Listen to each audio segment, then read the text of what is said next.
He humiliated her and asked for a divorce, accusing her of a false pregnancy. Years later, fate reunites them in a relentless way.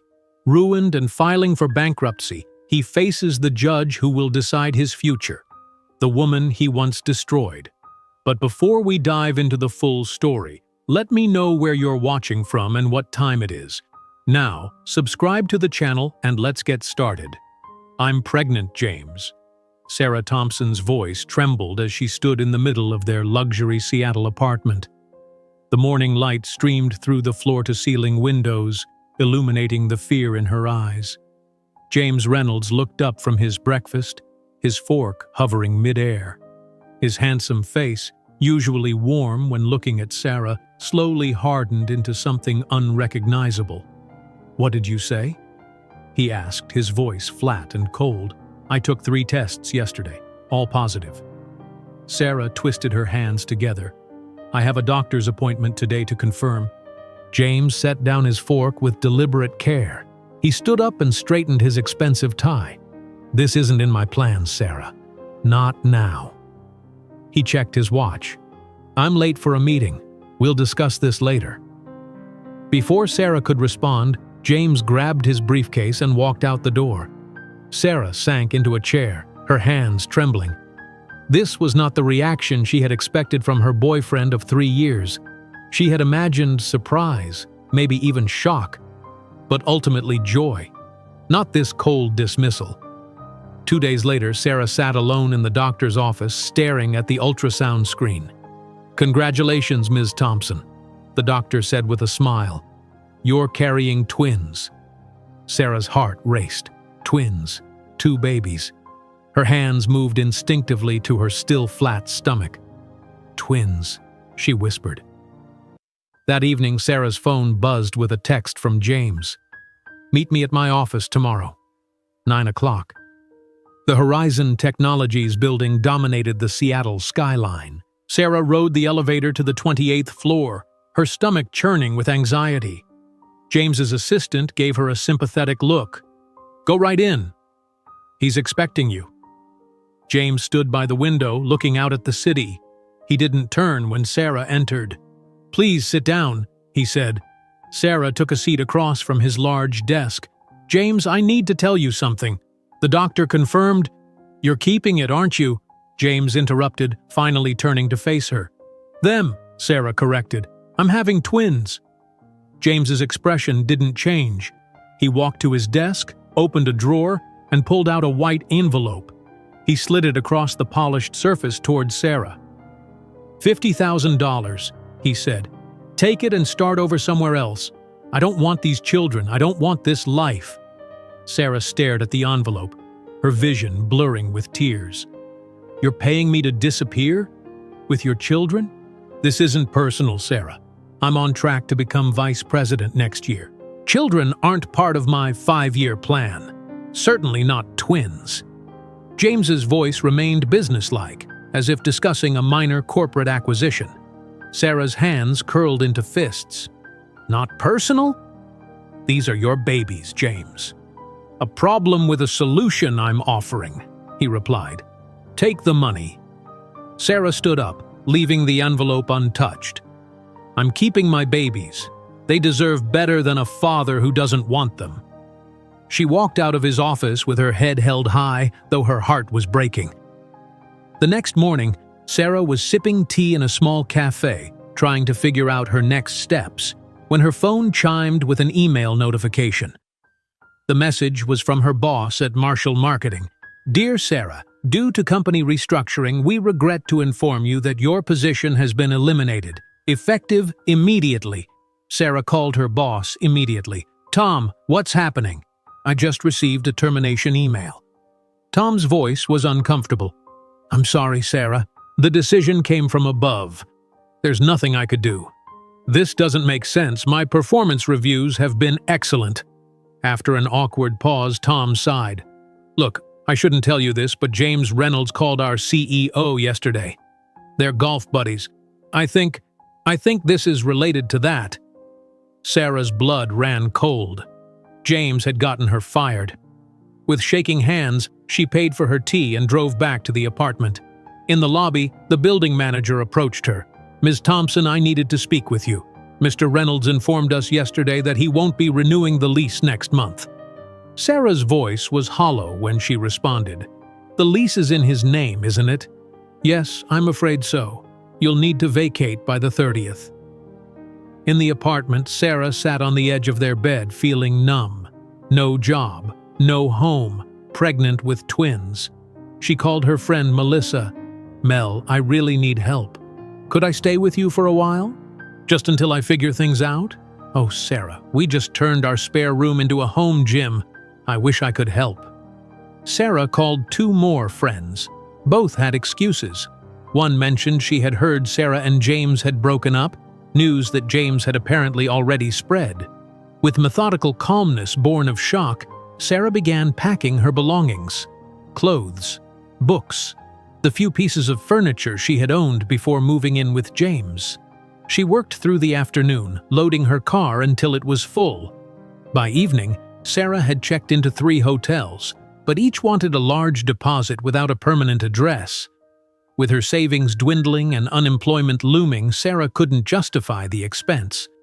She drove to a well-lit parking lot near a police station, reclined her seat, and tried to get comfortable. Outside, rain began to fall, drumming on the roof of her car. Sarah placed her hand on her stomach. "We'll be okay," she whispered to her unborn children, tears streaming down her face. "I promise you, we'll be okay. Someday, we'll show him what he threw away." Sarah closed her eyes, exhaustion finally overtaking her. Tomorrow she would drive to Portland. Tomorrow she would start building a new life for herself and her babies. Tomorrow would be the first day of their journey together. She had no way of knowing that journey would someday lead her back to Seattle, not as a heartbroken, expectant mother, but as a billionaire CEO ready to confront the man who had abandoned her when she needed him most. Sarah woke up with a stiff neck from sleeping in her car. The early morning light crept through the windows as she sat up straight and checked her phone. It was 6:30 in the morning. She had 320 miles to drive to Portland. "Today is a new start," she said to herself as she turned the key in the ignition. The drive from Seattle to Portland took nearly 6 hours with stops for bathroom breaks and snacks. Sarah kept the radio on to stay awake and to drown out her thoughts about James and the life she was leaving behind. When she finally reached Portland city limits, Sarah pulled into a gas station to check her finances. She opened her banking app to see her savings. $3,200. Not much to start a new life with twins on the way. "I need to make this last," she said, writing down numbers in her small notebook. "First, a place to live." Sarah spent the afternoon driving around Portland neighborhoods, stopping at every "for rent" sign. Most apartments wanted first and last month's rent plus a security deposit, money she didn't have. By evening, she found herself in a rundown building in East Portland. A small, handwritten sign read, "Studio available." An older woman with gray hair opened the door. "I'm Mrs. Wilson. Are you here about the apartment?" "Yes, I'm Sarah Thompson. I just moved to Portland and need a place right away." Mrs. Wilson led Sarah up 2 flights of stairs to a tiny studio apartment. The wallpaper was peeling in corners, the sink dripped, and Sarah could hear a neighbor's television through the thin walls. "It's $650 a month, utilities included," Mrs. Wilson said. "I don't usually rent to pregnant women, but you look like you need a break." Sarah's hand went to her stomach. She wasn't showing much yet, but Mrs. Wilson had noticed. "Twins," Sarah said quietly. "I'm having twins." Mrs. Wilson's face softened. "My sister had twins. Hardest thing she ever did, but she said it was worth it." She sighed. "First month's rent, no deposit, but don't be late with payments." Sarah nearly cried with relief. "Thank you, I'll be a good tenant, I promise." The next morning, Sarah set out early with a list of places hiring. She went into every shop, cafe, and office building she passed, asking about job openings. "Sorry, we're fully staffed," was the response she heard again and again. By afternoon, her feet ached and morning sickness had her ducking into public bathrooms. She sat on a bench outside a bakery called Sweet Mornings, taking deep breaths to settle her stomach. A woman in a flower-covered apron stepped outside. "You okay, honey? You look a little green." "I'm fine," Sarah said. "Just pregnant and job hunting. Not a great combination." The woman introduced herself as Betty, the bakery owner. "As it happens, my morning counter help just quit. Job starts at 5 in the morning, pays minimum wage plus tips." Sarah stood up quickly. "I'll take it." "Don't you want to know what the job involves?" Betty asked, surprised. "I need work. I can learn whatever it is." By the end of the day, Sarah had secured 3 jobs: morning shifts at Sweet Morning's Bakery, afternoon work as a receptionist at Bright Smile Dental, and evening data entry she could do from home for an insurance company. That night, Sarah sat cross-legged on her new futon, the only furniture she'd bought for her tiny apartment, and made a budget in her notebook. Rent, $650, food, $300, prenatal vitamins, $30, bus pass, $100. That leaves me with some savings each month. She created a special account on her banking app labeled Future and promised herself to put something in it every month, no matter how small. 2 weeks into her new routine, Sarah was exhausted. She woke at 4 in the morning to get to the bakery by 5. She worked there until 1 in the afternoon, then rushed to the dental office for her 2 to 6 shift. After that, she came home and did data entry until she fell asleep over her laptop. One rainy morning during her 8th week in Portland, Sarah felt dizzy while arranging pastries at the bakery. She grabbed the counter to steady herself. "Sarah!" Betty rushed over. "Sit down before you fall down." "I'm fine," Sarah insisted. "Just moved too quickly." "You're not fine. You're working 3 jobs while growing 2 humans. When was your last doctor's visit?" Sarah looked away. "I haven't seen a doctor since I moved here. I can't afford it yet." Betty crossed her arms. "There's a free clinic on Burnside Street. They help pregnant women. Go today after your shift. I mean it." At the clinic, a doctor with kind eyes examined Sarah and frowned at her blood pressure reading. "Ms. Thompson, you're showing signs of exhaustion. Your blood pressure is concerning, and you're underweight for a twin pregnancy." Sarah bit her lip. "I have to work. These babies depend on me." The doctor wrote something on a prescription pad. "This is the address of our nutritionist. Free service. And this," she wrote again, "is for a pregnancy support group that meets Tuesdays." "I don't need a support group," Sarah said. "Everyone needs support, especially single mothers of twins." That night, Sarah worked on data entry until midnight. Her eyes burned from staring at the screen. When she finally lay down on her futon, she couldn't sleep despite her exhaustion. 2 days later, Sarah collapsed in her apartment after working all 3 jobs. She lay on the floor, too weak to get up, when a knock came at her door. "Hello? Are you okay in there?" a woman's voice called. "The door's unlocked," Sarah managed to say. A young woman with purple hair poked her head in. "Oh my God!" She rushed to Sarah's side. "I'm Lily from next door. What happened?" "Just tired," Sarah said. "Pregnant. Twins." Lily helped Sarah to her futon. "You need water and food. When did you last eat?" Sarah couldn't remember. Lily disappeared and returned 30 minutes later with soup and bread from the deli downstairs. "Eat. Doctor's orders. Well, nursing students' orders." As Sarah ate, Lily noticed the 3 job schedules on Sarah's wall. "You're working all these? While pregnant with twins?" Sarah nodded. "I need the money." "You need to be alive for those babies. Cut back to 1 job, maybe 2. That night, Sarah made the difficult decision to focus on the bakery job and data entry. She called the dental office the next day to resign. 2 weeks later, Sarah sat at her tiny kitchen table counting her money. Despite cutting back her hours, she still managed to put $50 into her future account. For the first time since moving to Portland, Sarah felt the twins' kick. She placed both hands on her growing belly. "We're going to make it," she whispered. "This is just the beginning. I'm going to build something for us." She stayed up late researching business ideas on her laptop. Something she could start small, something that could grow.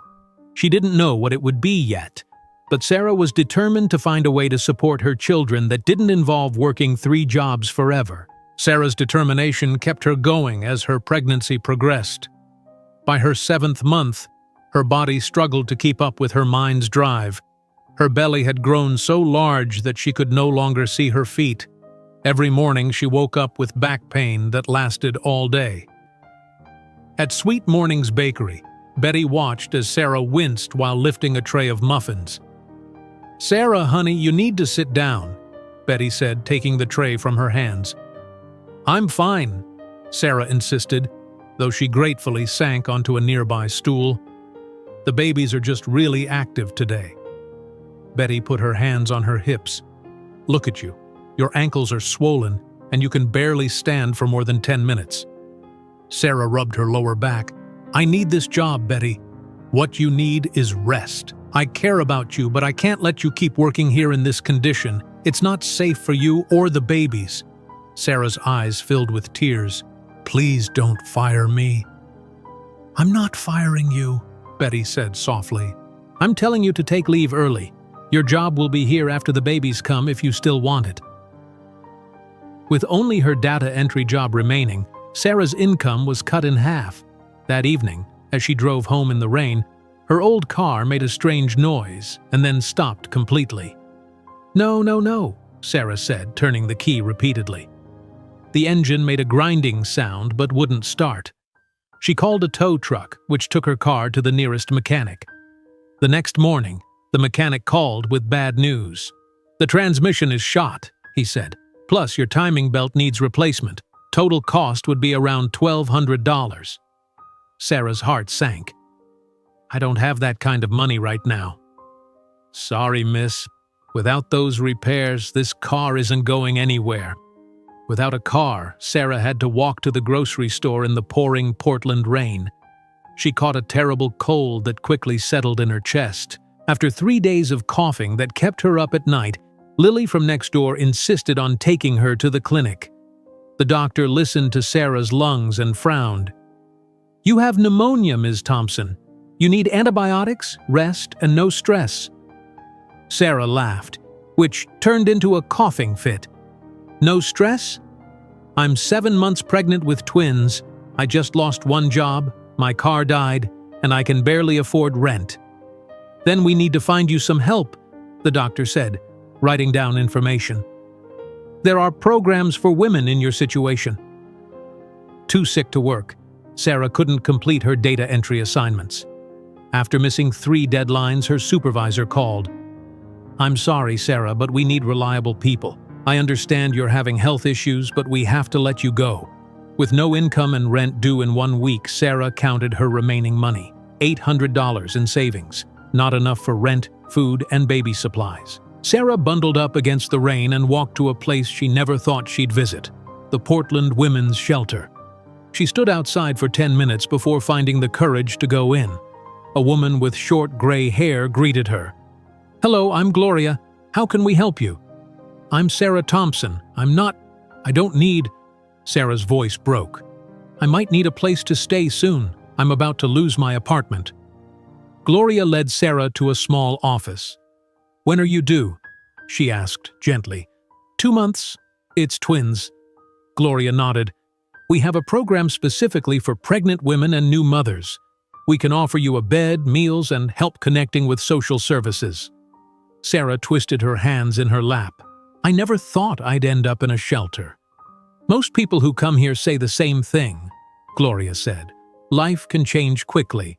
What matters is what you do next." Sarah took the information but wasn't ready to give up her apartment yet. "I still have a few days before rent is due. Maybe something will work out." Walking home in the rain, Sarah's mind raced with worry. The sidewalk was slick, and her balance was off from her pregnancy. She didn't see the broken section of pavement until it was too late. Her foot caught, and she fell hard on her side. Pain shot through her hip and stomach. "The babies!" she gasped, fumbling for her phone. With shaking hands, she dialed 911. "I'm pregnant with twins. I fell. Please help." The ambulance arrived in minutes. The paramedics carefully helped Sarah onto a stretcher. "How far along are you?" one asked as they lifted her into the ambulance. 7 months, Sarah said, her voice tight with fear. Are my babies okay? We're going to check everything at the hospital. At Portland General Hospital, doctors performed an ultrasound. Sarah held her breath as the doctor moved the wand over her stomach. There's heartbeat number 1, the doctor said, and there's number 2, both strong. Sarah sobbed with relief. They're okay? The babies look fine, the doctor confirmed, but you're dehydrated, still fighting pneumonia and showing signs of malnutrition. We need to keep you for observation. Sarah spent 3 days in the hospital. The nurses brought her extra food and prenatal vitamins to take home. A hospital social worker visited to discuss resources for single mothers. When Sarah was discharged, she took the bus back to her apartment building. As she approached her door, she saw a paper taped to it. An eviction notice. She was 3 days late with rent. Sarah's hand trembled as she pulled the notice down. Mrs. Wilson was standing in the hallway looking uncomfortable. I'm sorry, Sarah, the landlady said. I gave you a chance, but business is business. You have 48 hours to vacate. I was in the hospital, Sarah explained. I fell. The babies… Are you and the babies all right? Mrs. Wilson asked, concern briefly crossing her face. Yes, but I lost my jobs. I can't pay rent right now. Please, can you give me more time? Mrs. Wilson shook her head. I have bills too. I need a tenant who can pay. With nowhere else to go, Sarah packed her few belongings into 2 suitcases. She called Gloria at the shelter. Of course we have space for you, Gloria said. Come right away. The shelter was clean but basic. Sarah was given a single bed in a room with 3 other pregnant women. She placed her suitcases underneath and sat down heavily on the thin mattress.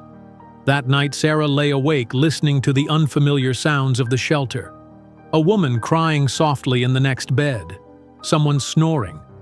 Footsteps in the hallway. She placed both hands on her belly, feeling her twins move. Tears slid down her face and onto the pillow. This is the lowest we will ever be, she whispered to her unborn children. From here we only rise. I promise you both. This is not our ending. This is just where we start. Sarah closed her eyes, exhausted but determined. She didn't know how, but she would find a way forward. For herself, for her babies, for their future. 2 weeks after moving into the shelter, Sarah went into labor. It happened during breakfast in the shelter's common room. Gloria! Sarah gasped, gripping the edge of the table. I think it's time. Gloria quickly helped Sarah to her feet. Let's get you to the hospital. The delivery room at Portland General Hospital was bright and sterile. Sarah gripped the sides of the bed as another contraction hit. You're doing great, the nurse said. The first baby is almost here. After 16 hours of labor, Sarah heard the first cry. It's a girl, the doctor announced. 6 minutes later, her second baby arrived. And here's your boy, the doctor said, placing the tiny infant on Sarah's chest next to his sister. Sarah looked down at her twins, their tiny faces red and wrinkled. Emily, she whispered to her daughter, and Ethan. 3 days later, a hospital social worker named Karen sat beside Sarah's bed with a folder of papers. I've found some resources for you, Karen said. There's a program that helps single mothers find affordable housing. You qualify for temporary assistance and food benefits, too. Sarah held Ethan while Emily slept in the hospital bassinet. I don't want to take the twins back to the shelter. You won't have to, Karen assured her. I found an apartment in a safer neighborhood. It's small, but the rent is subsidized. You can move in next week. The new apartment was a tiny 1-bedroom unit in East Portland. The building was old, but clean. Mrs. Martinez, the landlord, helped Sarah carry the second-hand crib up the stairs. My daughter used these when her babies were small, Mrs. Martinez said, showing Sarah 2 wooden cribs. Now her children are in college. Time goes so fast.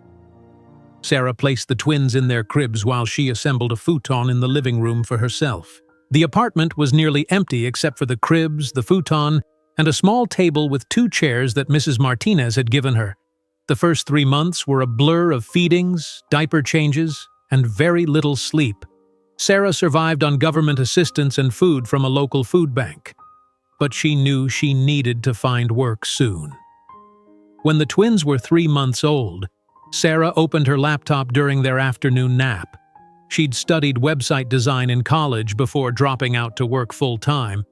She still remembered the basics. Sarah created a simple website advertising her services. She printed flyers at the local library and posted them in coffee shops and small businesses around her neighborhood. For 3 weeks, nobody called. Then one afternoon, Sarah's phone rang. "Is this Sarah Thompson? I saw your flyer at the laundromat. I own Rosie's coffee shop on Madison Street. We need a website." Sarah met Rosie Garcia the next day. She brought the twins in their double stroller. "Sorry," Sarah apologized. "I don't have childcare yet." Rosie waved away her concern. "I raised 4 kids while running this place. I understand." She looked at the sleeping twins. "They're beautiful." "Thank you," Sarah said. "Now tell me what you want for your website." Rosie needed something simple: a menu page, location information, and photos of her coffee shop. Sarah quoted her $200. "That's very reasonable," Rosie said, surprised. "When can you start?" "I'll have a draft for you in 1 week." Sarah worked while the twins napped, staying up late to finish the project. When she showed Rosie the completed website, the coffee shop owner was delighted. "This is perfect. Do you take credit cards? I want to pay you right now." That first payment of $200 went straight into Sarah's future account. More importantly, Rosie recommended Sarah to other small business owners. Within 2 months, Sarah had 5 regular clients. By the time the twins were 6 months old, she had 10. One evening when the twins were sleeping, Sarah visited the grocery store. She watched a young couple arguing in the frozen food aisle. "I don't want pizza again," the woman said, "but I'm too tired to cook a real meal." "We don't have time to make anything else," the man replied. "We both worked all day." Sarah noticed other shoppers having similar conversations. Parents with young children looked especially tired and frustrated. That night, Sarah couldn't sleep. She remembered her grandmother's recipes, simple, healthy meals that didn't take long to prepare. What if she could help busy people eat better meals without all the work? Sarah grabbed a notebook and wrote, "Simply nourished. Fresh ingredients, pre-measured with easy instructions. Healthy meals anyone can make in 30 minutes." For the next 2 weeks, Sarah experimented in her tiny kitchen. She chose 5 recipes: chicken with roasted vegetables, beef stir-fry, vegetable pasta, salmon with rice, and bean chili. She calculated costs, portions, and packaging options. When the twins were 9 months old, Sarah used the last of her website earnings to buy ingredients and containers. She created 20 meal kits in her kitchen while Emily and Ethan played in their high chairs. "Now I just need somewhere to sell these," Sarah said to the twins. Emily banged her spoon in response. The next day, Sarah called the manager of the Portland Farmers Market. "I have a new product," she explained. "Meal kits with fresh ingredients. Would you have space for a small table this Saturday?" The manager was skeptical, but agreed to give Sarah a chance. $50 for the table space. Be set up by 7 in the morning. That Saturday, Sarah dressed the twins in matching outfits and loaded her car with the meal kits and a folding table. Her hands shook as she arranged the packages on her table. A small sign read, "Simply nourished. Dinner made easy." For the first hour, people walked past without stopping. Then a woman with 2 small children paused. "What are these?" she asked, pointing to the meal kits. "Everything you need to make a healthy dinner in 30 minutes, Sarah explained. "All ingredients are measured and ready to cook, instructions included." The woman picked up the chicken kit. "How much?" $15. Feeds a family of 4. "I'll take it," the woman said. After that first sale, more people stopped. By noon, Sarah had sold all 20 meal kits. She took orders for 10 more to be picked up the next weekend. On her drive home, Sarah couldn't stop smiling. "We did it," she told the twins, who were falling asleep in their car seats. "People actually bought our food." The next Saturday, Sarah brought 40 meal kits. They sold out in 2 hours. The third weekend, she brought 60 and sold out again. One customer, a busy father named Mike, approached her table. "I've bought your meal kits 3 weeks in a row. My family loves them. Do you deliver? Or can I order for the whole month?" Sarah hadn't considered delivery options. "Not yet, but that's a great idea. Let me get your contact information." By the time the twins celebrated their first birthday, Sarah had a list of 30 regular customers who ordered meal kits every week. She was making more money from Simply Nourished than from her website design business. Sarah sat on the floor of their apartment, watching Emily and Ethan play with their birthday balloons. She opened her notebook and wrote, Year 1. From homeless shelter to business owner. Year 2. Grow Simply Nourished. Find commercial kitchen space. Build website for orders. She looked at her twins, now trying to stand by, holding onto the coffee table. "Happy birthday, my loves. This is just the beginning." 3 years passed quickly. Sarah's meal kit business had grown beyond the farmer's market. She now sold 500 meal kits every week through the market and a website she had built herself. She rented commercial kitchen space at Portland Food Hub, working there at night when the rental rates were cheaper. One Tuesday evening, Sarah was busy preparing hundreds of meal kits in the large stainless steel kitchen. Emily and Ethan, now 3 years old, played with plastic measuring cups in a corner area Sarah had set up for them. "Mommy, look!" Emily held up a tower of cups she had stacked. "That's wonderful, sweetie," Sarah said, not looking up from the vegetables she was chopping. Ethan carefully lined up carrots in a row. "Orange soldiers," he announced proudly. The kitchen door suddenly opened. A man in a white shirt and tie walked in, holding a clipboard. Sarah jumped. "Health inspection," the man said, showing his badge. "I'm Mark Williams." Sarah's heart raced. She wasn't doing anything wrong, but surprise inspections always made her nervous. "Of course," she said, wiping her hands on her apron. "I'm Sarah Thompson, owner of Simply Nourished." Mark nodded and began checking the kitchen. He examined the refrigerator temperatures, storage areas, and preparation surfaces. He made notes on his clipboard. "Are those your children?" he asked, pointing to the twins. "Yes," Sarah said nervously. "They stay in that corner. They never touch the food preparation areas."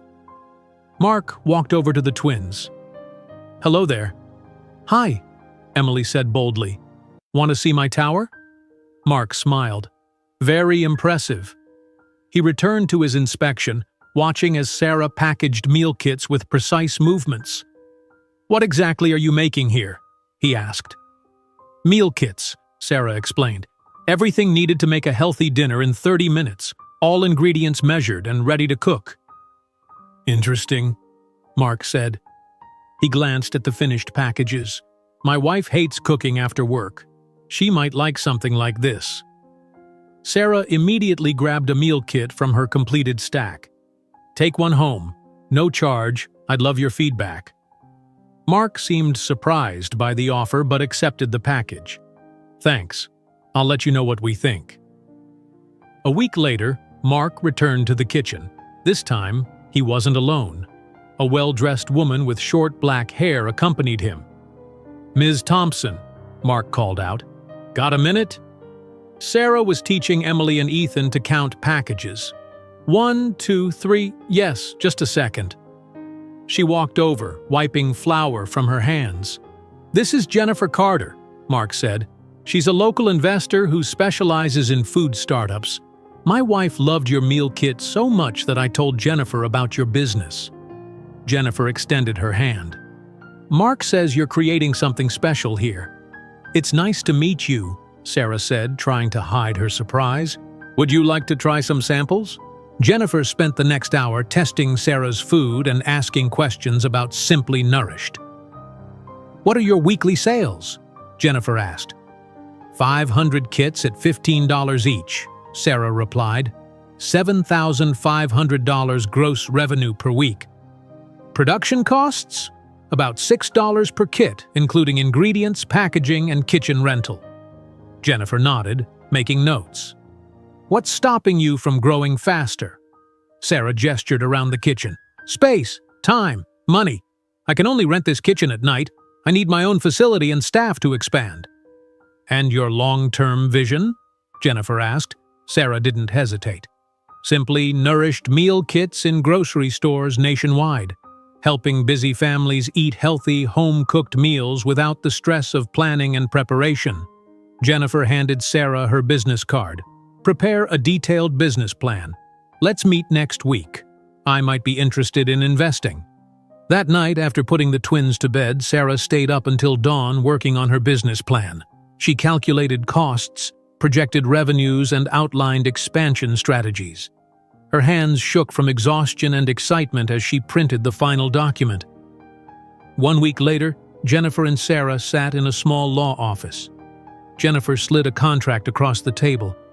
$150,000 for a 15% stake in Simply Nourished, Jennifer said. Do we have a deal? Sarah read the contract carefully. This was more money than she had ever seen, but it meant giving up part of her company. Yes, Sarah finally said, we have a deal. With Jennifer's investment, Sarah found a small storefront with an attached kitchen in a busy Portland neighborhood. The space needed work, but it had potential. This will be the preparation area, Sarah explained to Emily and Ethan as they explored the empty space. And out front, customers can pick up their orders. Can we help? Ethan asked. Always, Sarah promised.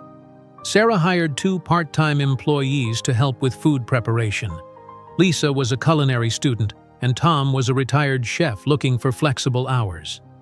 I want every meal kit to be perfect, Sarah told them during training. These aren't just packages of food, they're busy people's dinners with their families. Word about Simply Nourished spread quickly. One morning, a reporter from Portland Living magazine came to do a story. Can you prepare a kit while we film? The reporter asked. Sarah demonstrated while explaining her business. Emily and Ethan watched from nearby, occasionally waving at the camera. What inspired you to start this business? The reporter asked. Being a single mom of twins, Sarah said honestly. I understood how hard it is to make healthy meals when you're exhausted and time is limited. The magazine story caught the attention of Green Market, Portland's largest grocery chain. Their purchasing manager, David Brown, visited the store one Wednesday afternoon. We're looking for local food products to feature, David explained. Your meal kits might be a good fit for our Portland Made initiative. Sarah's hands trembled slightly as she showed David her product line. We currently offer 10 different meal options. All recipes are tested extensively. We'd want to start with 3 test locations, David said. If sales are strong, we could expand to all 20 Green Market stores in Oregon. Over the next month, David's team tested Simply Nourished meal kits with focus groups. The feedback was overwhelmingly positive. We'd like to place an initial order, David told Sarah over the phone.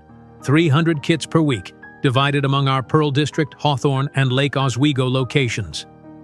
The day the meal kits first appeared in Green Market stores, Sarah brought Emily and Ethan with her to see the display. There they were, Simply Nourished meal kits on actual grocery store shelves with a small sign reading, Portland Made, Simply Nourished.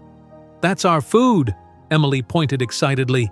People will take it home and eat it, Ethan added, his eyes wide. Sarah took out her phone. Let's take a picture. This is an important day for our family. The 3 of them stood in front of the display, smiling broadly. A store employee offered to take the photo.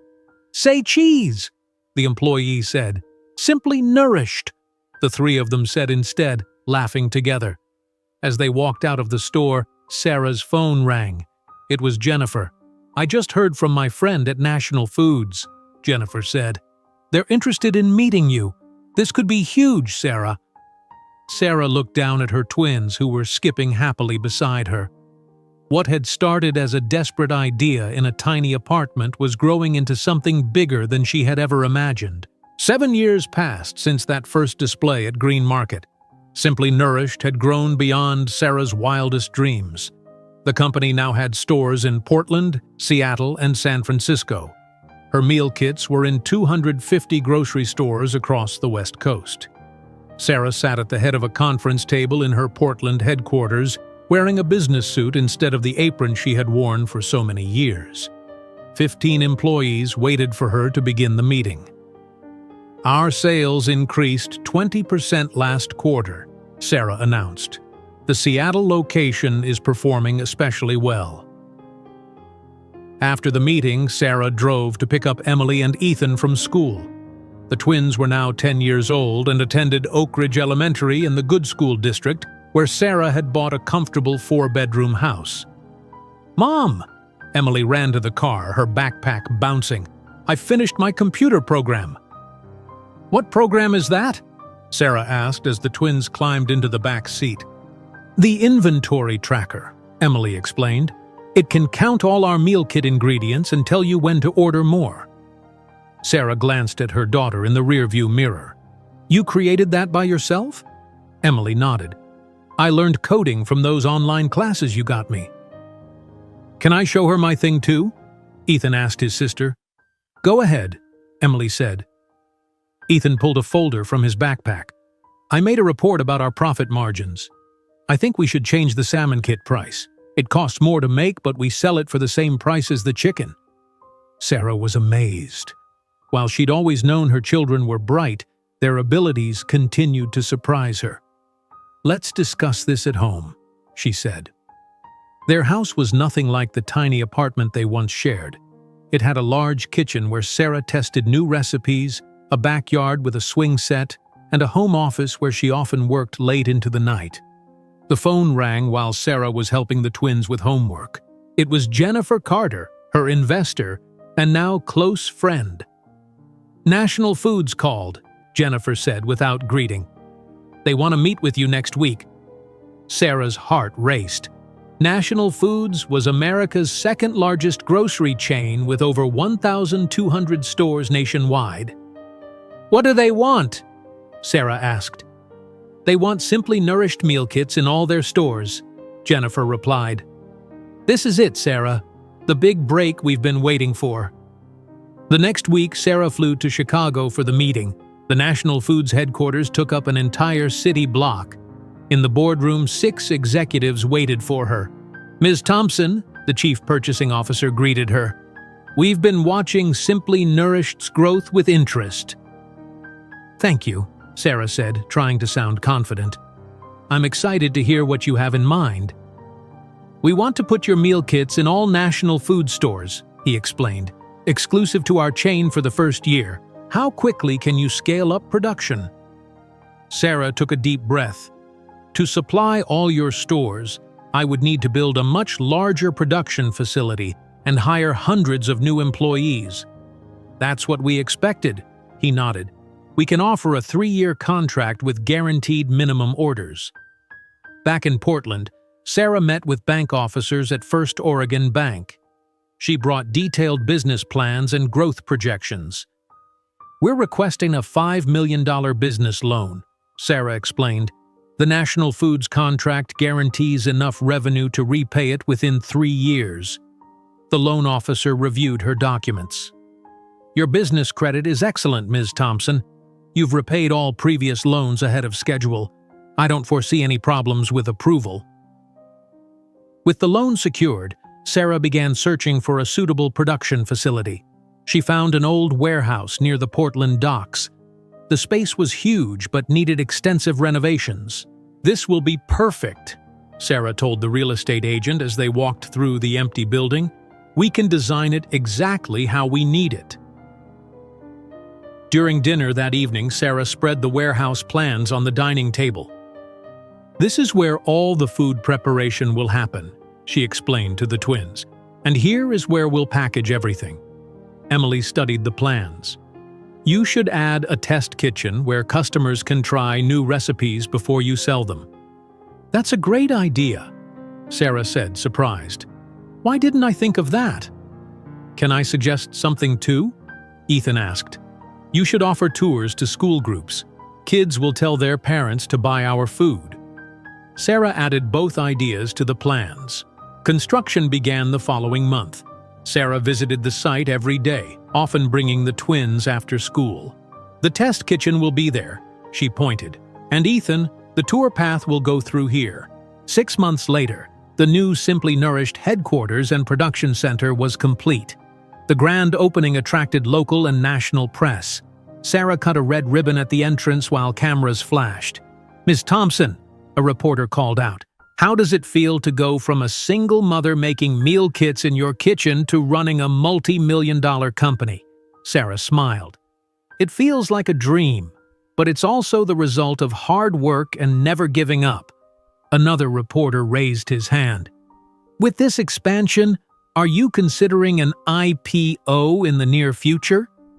Sarah hesitated. She hadn't thought about taking Simply Nourished public with an initial public offering. "We're focused on this national rollout right now," she answered carefully. "But we're always exploring options for growth." After the event, Jennifer pulled Sarah aside. "That IPO question wasn't random," Jennifer said. "I've had calls from 3 investment banks this month. They're interested in taking Simply Nourished public." "Going public?" Sarah repeated. "That seems like such a big step." "It is," Jennifer agreed, "but it would provide capital for international expansion. And," she added with a smile, "it would make you very, very wealthy." That night, Sarah met with financial advisors to discuss the possibility of an IPO within 2 years. "Your company valuation could be around $300 million, the lead advisor explained. "Based on your ownership percentage, you would become a centimillionaire overnight." Sarah looked at the numbers, thinking about how far she had come from that rainy night in her car in Seattle. From a homeless shelter to this, a successful business that helped families across America eat better meals together. Later, she checked on the twins before bed. Emily was writing code on her computer, while Ethan read a business biography of Warren Buffett. "Time for sleep," Sarah said, kissing their foreheads. As she closed their doors, Sarah felt a surge of pride. Not just in her business success, but in the amazing children she had raised along the way. Children who would soon help her take Simply Nourished to heights she had never imagined. 8 years had passed since Sarah first considered taking Simply Nourished public. Now she stood on the floor of the New York Stock Exchange, watching the electronic board as her company's stock symbol appeared for the first time, SMPL. "And Simply Nourished begins trading at $25 per share," the announcer's voice boomed. Sarah gripped Jennifer's hand as they watched the numbers change. $30, Jennifer whispered. 35, 40. By the end of the day, Simply Nourished stock had tripled in value. Reporters surrounded Sarah as she left the exchange. "Ms. Thompson, how does it feel to become a billionaire in a single day?" a reporter shouted. Sarah smiled for the cameras. "This isn't about personal wealth. It's about growing a company that helps families eat better meals together." Back at her hotel suite, Sarah finally let herself process what had happened. The company she started in a tiny kitchen was now valued at over $3 billion. Her personal wealth had just crossed the $1 billion mark. She called home, where Emily and Ethan were waiting for news. The twins were now 18 years old and finishing their senior year of high school. "Mom, we watched everything on TV," Emily said when she answered. "The stock went crazy." "How does it feel to be a billionaire?" Ethan asked. Sarah laughed. "Exactly the same as yesterday, except with more responsibility." 2 weeks later, Sarah walked through Simply Nourished's newest production facility in Atlanta. The company now had 5 facilities across the United States and meal kits in every major grocery chain in America and Canada. The facility manager guided her through the massive building. "We can produce 50,000 meal kits daily at full capacity." Sarah nodded, watching workers in white uniforms preparing ingredients. "Impressive! How's the new automation system working?" "The system Emily designed? It's increased efficiency by 30%. Sarah smiled with pride. Her daughter's technology division had revolutionized their production process. Emily had created software that tracked ingredients from farm to final package, reducing waste and improving quality. Ethan had been equally impressive. At 17, he had negotiated a partnership with a major organic farm cooperative that saved the company millions in ingredient costs. Now he oversaw all strategic partnerships. When Sarah returned to Portland, she found a glossy envelope on her desk. Her assistant, Rachel, pointed to it. "This came by courier. It's from Horizon Technologies." Sarah's hand froze above the envelope. Horizon Technologies, James Reynolds' company. She hadn't heard that name in years. Inside was an invitation. Horizon Technologies cordially invites you to our annual Innovation Gala at the Grand Bellingham Hotel, Seattle. As a potential business partner, we would be honored by your presence. A handwritten note was attached. "Ms. Thompson, we're interested in discussing how Simply Nourished's distribution system might work with our new smart kitchen devices. Michael Chen, Chief Technology Officer." Sarah sat down, her mind racing. James Reynolds was now Horizon's CEO after his father-in-law's retirement. She had seen his name occasionally in business news. Would he be at the gala? Of course he would. It was his company's event. Rachel noticed her expression. "Bad news?" "Not bad," Sarah said slowly. "Just complicated. This is an invitation from my children's father's company." Rachel's eyes widened. "The father they've never met? The one who offered you money to disappear?" "The same." That evening, Sarah sat in her home office, still staring at the invitation. The twins found her there when they came home. "Mom, what's wrong?" Emily asked, noticing her mother's distracted expression. Sarah took a deep breath. It was time. "Sit down. There's something I need to tell you both." Emily and Ethan exchanged worried glances as they took seats across from her. "I received an invitation today," Sarah began, "from Horizon Technologies in Seattle." "The tech company?" Ethan asked. "They make those smart home devices, right?" Sarah nodded.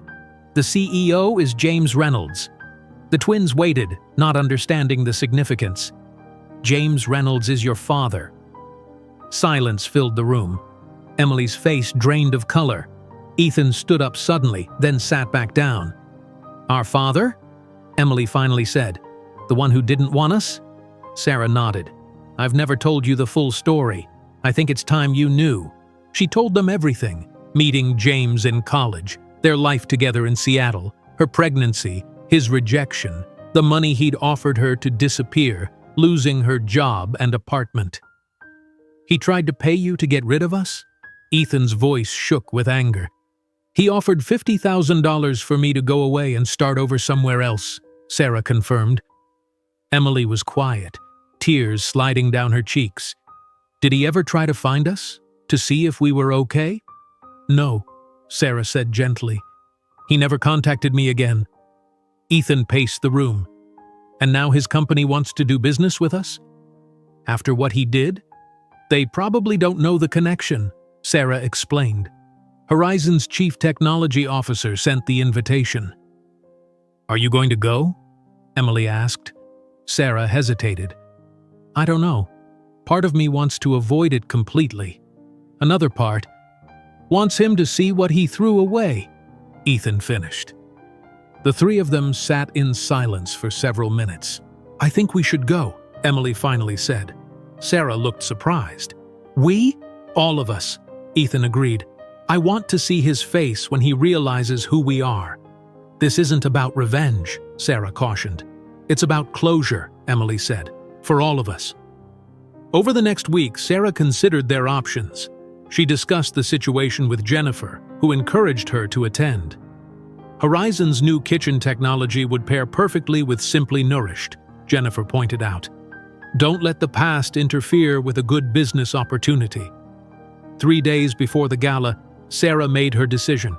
She would go, and the twins would accompany her. The day of the event, Sarah stood in her bedroom, looking at 3 outfits laid out on her bed.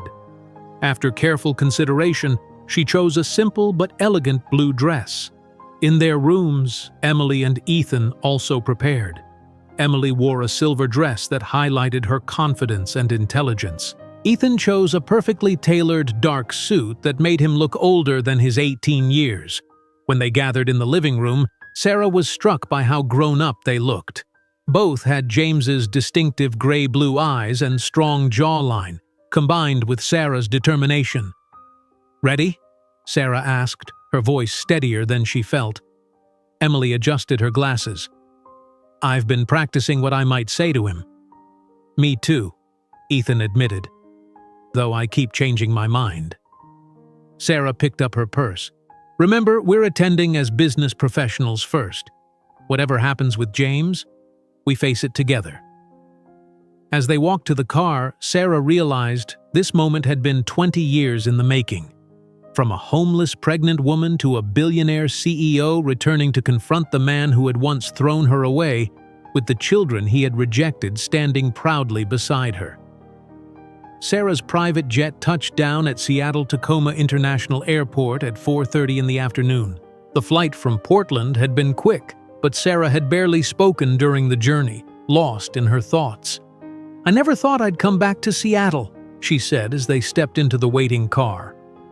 "Is that where you lived with him?" Emily asked, looking out at the rainy city. Sarah nodded. "We had an apartment downtown not far from where we're going today." The Grand Bellingham Hotel was Seattle's most exclusive address. As their car pulled up to the entrance, uniformed staff rushed forward with umbrellas. "Welcome to the Grand Bellingham, Ms. Thompson," the manager greeted them in the lobby. "We've prepared the presidential suite as requested." The suite occupied the entire top floor of the hotel. Floor-to-ceiling windows offered a panoramic view of Seattle, including the Space Needle lit up against the darkening sky. "This is amazing," Ethan said, walking to the window. "You can see the whole city from here." Sarah stood beside him, her eyes finding the building where Horizon Technologies was headquartered. "James's office is there," she pointed. "The corner office on the 32nd floor." "How do you know?" Emily asked. "I saw a feature about him in Business Weekly last year," Sarah admitted. "He married Vanessa, the founder's daughter. They have a son who's 12 now." Emily sat on the edge of a sofa. "So we have a half-brother." "Yes," Sarah said quietly. "You do." At 7:30 they gathered in the suite's living room. Sarah wore her blue dress with simple pearl earrings. Emily had pulled her hair into an elegant knot, while Ethan adjusted his tie one last time. "Remember," Sarah said, "many people there will recognize me. Simply Nourished is well known now. Act professional at all times." "What if he doesn't recognize you?" Ethan asked. Sarah smiled slightly. "He'll recognize me." At precisely 8 o'clock, they entered the ballroom. Crystal chandeliers hung from the ceiling, and well-dressed people filled the space. A banner across one wall read, "Horizon Technologies, innovating tomorrow today." Heads turned as Sarah and the twins walked in. She heard whispers of "That's Sarah Thompson" and "Simply Nourished CEO." Michael Chen, Horizon's Chief Technology Officer, approached immediately. "Ms. Thompson, I'm so pleased you accepted our invitation. These must be your children I've read about." "Yes, this is Emily, who heads our technology division, and Ethan, our partnerships director." Michael's eyebrows rose. "So young and already executives. Impressive." "We believe in merit, not age," Sarah replied smoothly. Michael offered to introduce them to other executives. As they moved through the crowd, Sarah scanned the room for James but didn't see him. Emily leaned close to her mother. "Is he here?" "I don't see him yet," Sarah whispered back. They spent the next 30 minutes networking. Sarah introduced Emily and Ethan to important industry contacts. Both twins impressed everyone they met with their knowledge and confidence. Sarah was speaking with a venture capitalist when she felt a change in the room's energy. She turned slightly and saw James across the ballroom, talking with a group of investors. He looked different but the same, 20 years older, with touches of gray at his temples, but still handsome in his tailored suit. Beside him stood an elegant woman with blonde hair, Vanessa, his wife. "Mom," Ethan said quietly. 3 o'clock. "I see him," Sarah replied, her voice steady. Michael Chen appeared again. "Ms. Thompson, I'd like to discuss how Horizon's smart kitchen technology might integrate with your meal delivery system." As Michael spoke, Sarah kept James in her peripheral vision. He hadn't noticed her yet. She focused on the conversation, explaining Simply Nourished's distribution methods. "Our software already tracks meals from production to kitchen," Emily added. "Integration with smart appliances would be the logical next step." Michael was clearly impressed. "Would you mind if I bring our CEO into this conversation? He's particularly interested in this partnership." Before Sarah could respond, Michael was already waving James over. "James, come meet Sarah Thompson from Simply Nourished." Sarah watched as James excused himself from his group and started walking toward them. His eyes were on Michael at first, his face showing professional interest. Then his gaze shifted to Sarah. James froze mid-step. His glass nearly slipped from his hand. Recognition, disbelief, then shock crossed his face in rapid succession. Sarah maintained her composed smile. Emily and Ethan stood tall on either side of her. When James's eyes moved to the twins, the color drained from his face. He stared at them, clearly seeing his own features reflected back at him. James approached slowly, as if in a trance. "Sarah? Is that really you?" "Hello, James," she replied calmly. "Yes, it's been a while. And these are—" he started, still staring at Emily and Ethan. "Emily and Ethan, my children," Sarah said. Then she added deliberately, "Our children." The surrounding conversations hushed as people noticed the confrontation. Michael Chen looked confused, glancing between James and Sarah.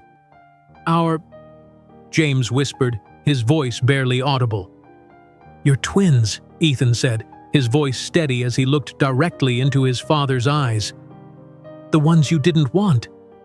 James seemed unable to form words. His hand trembled visibly. "How? When did you? I never knew what happened to you," he finally managed. "You never tried to find out," Sarah pointed out. More people had stopped to watch the scene unfold.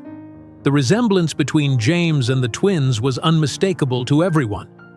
James's wife, Vanessa, noticed the strange interaction from across the room. She put down her drink and began walking toward them, curiosity and concern on her face. "I should have," James began, but Emily interrupted. "Should have what?" Her voice was cool but controlled. "Should have accepted your responsibility? Should have not abandoned your pregnant girlfriend? Should have cared if we lived or died?" James looked stricken. "I was young. I was scared. I made a terrible mistake." "A mistake?" Ethan repeated. "Is that what we are to you?" Vanessa reached them, her face confused. "James? What's happening?" She looked at Sarah. "I know you. You're the Simply Nourished founder." "Yes," Sarah confirmed. "I'm also someone who knew your husband a long time ago." "Knew him how?" Vanessa asked, her eyes narrowing. Before James could speak, a server approached with a tray of champagne. "Would anyone like a drink?" The interruption created an awkward pause. James took a glass with a shaking hand and drained it immediately. Vanessa looked at the twins, then at James, then back at the twins. Her eyes widened as she began to understand. "James," she said slowly, "who are these people? Really?" The room had grown so quiet that her question seemed to echo. Dozens of Seattle's business elite were now watching the drama unfold. James looked trapped. Sweat beaded on his forehead as he glanced between his wife and the children he had abandoned. "Perhaps we should discuss this privately," he suggested desperately. Sarah shook her head. "I've hidden nothing, James. Have you?" The silence in the ballroom was heavy as everyone waited for James's response. His face had turned pale, and he loosened his tie as if it was suddenly too tight. "This isn't the place for this conversation," James insisted, his voice low. Vanessa stepped closer to her husband. "James, answer me. Who are these people?" James looked desperately around the room, then back at his wife. "Let's discuss this at home." "No," Vanessa said firmly. "Tell me now." Sarah watched calmly as James's perfect world began to crumble. She felt no joy in his discomfort, only a sense that a long-delayed truth was finally emerging. James took a deep breath. "Sarah and I knew each other in college. We dated for a while." 3 years, Sarah corrected. "We lived together for 3 years." Vanessa's eyes narrowed. "And these young people?" James couldn't meet her gaze. They're my children." Gasps rippled through the crowd of onlookers. Vanessa stepped back as if she'd been struck. "Your children? You have other children you never told me about?" Her voice rose with each word. "I didn't know they existed," James tried to explain. Emily stepped forward. "That's a lie. You knew our mother was pregnant. You offered her money to disappear." $50,000, Ethan added. "That was our value to you." James turned to Sarah, desperation in his eyes. "Sarah, please, can we discuss the business opportunity? Horizon is very interested in partnering with Simply Nourished." Sarah smiled slightly. "Actually, James, there's something you should know about our companies." She opened her purse and removed a document which she handed to him. "What is this?" he asked, unfolding the paper. "Simply Nourished acquired controlling interest in Horizon Technologies this morning," Sarah said clearly. "The board voted before the market opened." The room erupted in shocked whispers. James stared at the document, his hands shaking. "That's impossible," he said. "I would have known. I'm the CEO." "The board kept it confidential," Sarah explained. "I've been quietly buying shares for months. I also spoke personally with key board members, including your father-in-law." James looked up sharply. "Harold knew about this?" "He was the deciding vote," Sarah confirmed. Vanessa's face had turned from anger to shock. "My father voted to sell control of our company? Without telling us?" "He thought it was a sound business decision," Sarah said. "Simply Nourished's distribution system paired with Horizon's smart kitchen technology creates a perfect synergy." Michael Chen, who had been watching the exchange with growing confusion, stepped forward. "Is this true? We've been acquired?" Sarah nodded. "The press release goes out tomorrow morning. I wanted to tell James personally." James seemed to collapse inward. "You did this for revenge." "No, James. I did this because it makes good business sense," Sarah replied. "The fact that it's your company is just an interesting coincidence." Vanessa suddenly turned to James, her voice rising with emotion. "Forget the company for a minute. You had children with another woman and never told me? We've been married for 15 years. "It was before we met," James said weakly. "That doesn't matter." Vanessa's eyes filled with tears. "You abandoned your own children. What kind of man does that?" James had no answer. "Does Tyler know he has siblings?" Vanessa demanded, referring to their 12-year-old son. "Of course not," James muttered. Vanessa looked at Sarah and the twins, then back at her husband. "I can't even look at you right now." She turned and walked quickly from the ballroom. By now, people had their phones out. Some were discreetly taking photos, others were typing rapidly, no doubt sharing the unfolding drama on social media. An older man with silver hair pushed through the crowd. It was Harold Wells, Vanessa's father and Horizon's founder. "What's going on here?" he demanded. "The whole room is buzzing." James turned to his father-in-law. "You knew about this acquisition and didn't tell me?" Harold looked at Sarah, then back at James. "It was a board decision, and a good one. Simply Nourished is exactly the partner Horizon needs right now." "And you didn't think to mention that Sarah Thompson is the mother of my children?" James's voice was bitter. Harold's eyebrows shot up. "Your what?"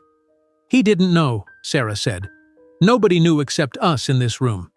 Harold looked at Emily and Ethan more carefully, clearly seeing the resemblance to James. "These are your children? The ones you had before you met Vanessa?" James nodded miserably. "I never knew you had children before," Harold said slowly. "Vanessa never mentioned it." "She didn't know either," Sarah explained. "James offered me money to go away when I told him I was pregnant." Harold's expression hardened as he looked at his son-in-law. "We'll discuss this tomorrow, James. For now, I think you should leave before you damage Horizon's reputation any further." By morning, the story dominated Seattle business news. Tech CEO confronted by billionaire X and unknown children at gala, read the headline in the Seattle Business Journal. Social media buzzed with posts about the dramatic confrontation. Sarah sat in her hotel suite watching business news on television. Emily and Ethan joined her, still in their pajamas. Horizon Technologies stock dropped 15% in pre-market trading, the news anchor reported. This follows last night's revelation that CEO James Reynolds abandoned his pregnant girlfriend 20 years ago before marrying Vanessa Wells, daughter of Horizon founder Harold Wells. In a separate development, Simply Nourished has acquired controlling interest in Horizon, creating questions about Reynolds' future at the company. Sarah muted the television. "This isn't how I wanted it to happen." "Did you really buy his company for business reasons?" Emily asked. "Yes," Sarah said honestly. "The acquisition makes perfect sense for Simply Nourished, but I won't pretend I didn't enjoy seeing his face when I told him." Ethan's phone buzzed with a news alert. "The Horizon board called an emergency meeting for 10 o'clock this morning." "What do you think will happen?" Emily asked. "They'll ask James to step down," Sarah predicted. "The stock price drop alone would justify it, but add in the personal scandal." Her phone rang. It was Harold Wells. "Sarah, can we meet before the board gathering?" 9 o'clock at my office." "Of course," Sarah agreed. After hanging up, she looked at her children. "Whatever happens next, remember this. We didn't destroy James. His own choices did that." Emily nodded. "I thought I'd feel happy seeing him squirm, but I just felt nothing." "Same," Ethan agreed. "It's like he's a stranger who happens to look like me." Sarah hugged them both. "You're better people than he ever was. And that's not because of anything he did or didn't do. It's because of who you chose to be." The meeting with Harold Wells was brief but productive. The older man greeted Sarah in his private office overlooking Seattle's waterfront. "I want to apologize," Harold said after they sat down. "Had I known the connection between you and James, I would have handled the acquisition differently." "No apology needed," Sarah assured him. "Business is business." Harold nodded. "Speaking of business, the board will ask for James's resignation this morning. The scandal combined with the stock price drop gives us no choice." "Who will replace him?" Sarah asked. "We'd like your input on that," Harold replied. "As the new majority shareholder, you have significant say." By the end of the week, Horizon Technologies had a new CEO, Patricia Lawson, a respected industry veteran who had previously led a successful tech company in San Francisco. James Reynolds was out, with a modest severance package that Harold made sure was much smaller than the standard executive farewell. Sarah returned to Portland to focus on integrating the two companies. She had no interest in destroying Horizon, only in creating something stronger by combining their strengths. In her first address to Horizon employees, transmitted via video to their Seattle headquarters, Sarah was clear and direct. "Change can be frightening," she acknowledged, "but I didn't acquire Horizon to dismantle it. I did it because together, our companies can create something neither could build alone." The nervous faces on the screen began to relax as Sarah outlined her vision for the partnership. No mass layoffs, no culture overhaul, just smart integration of complementary strengths. Emily threw herself into creating a new app that would combine Horizon's smart kitchen technology with Simply Nourished's meal planning system. She worked long hours with engineers from both companies. The app will know what meal kits you have, she explained to Sarah during a demo. Then it will program your smart appliances with the perfect cooking instructions. No more guesswork. Sarah watched her daughter with pride. That's brilliant, Emily. Meanwhile, Ethan approached Sarah with his own idea. I want to use some of our foundation money to create a scholarship program. What kind of scholarship? Sarah asked. For children of single parents, Ethan explained. Kids who want to study business or technology but can't afford it. We could call it the Rise Up Scholarship. Sarah smiled. I think that's perfect. The business world moved on quickly from the scandal. James Reynolds disappeared from public view as his divorce proceedings began. Vanessa Wells Reynolds had filed papers the day after the gala, citing irreconcilable differences and undisclosed prior relationships. 1 month after the gala, Sarah was working late in her Portland office when her assistant knocked on the door. Ms. Thompson, there's someone here to see you. He doesn't have an appointment. Who is it? Sarah asked, not looking up from her computer. James Reynolds. Sarah's head snapped up. James is here? Now? Her assistant nodded. Should I send him away? After a moment's hesitation, Sarah shook her head. Number, send him in. James walked in slowly. He looked different, diminished somehow. His expensive suit hung loosely on his frame, and dark circles shadowed his eyes. Hello, Sarah, he said quietly. James. Sarah's voice was neutral. What brings you to Portland?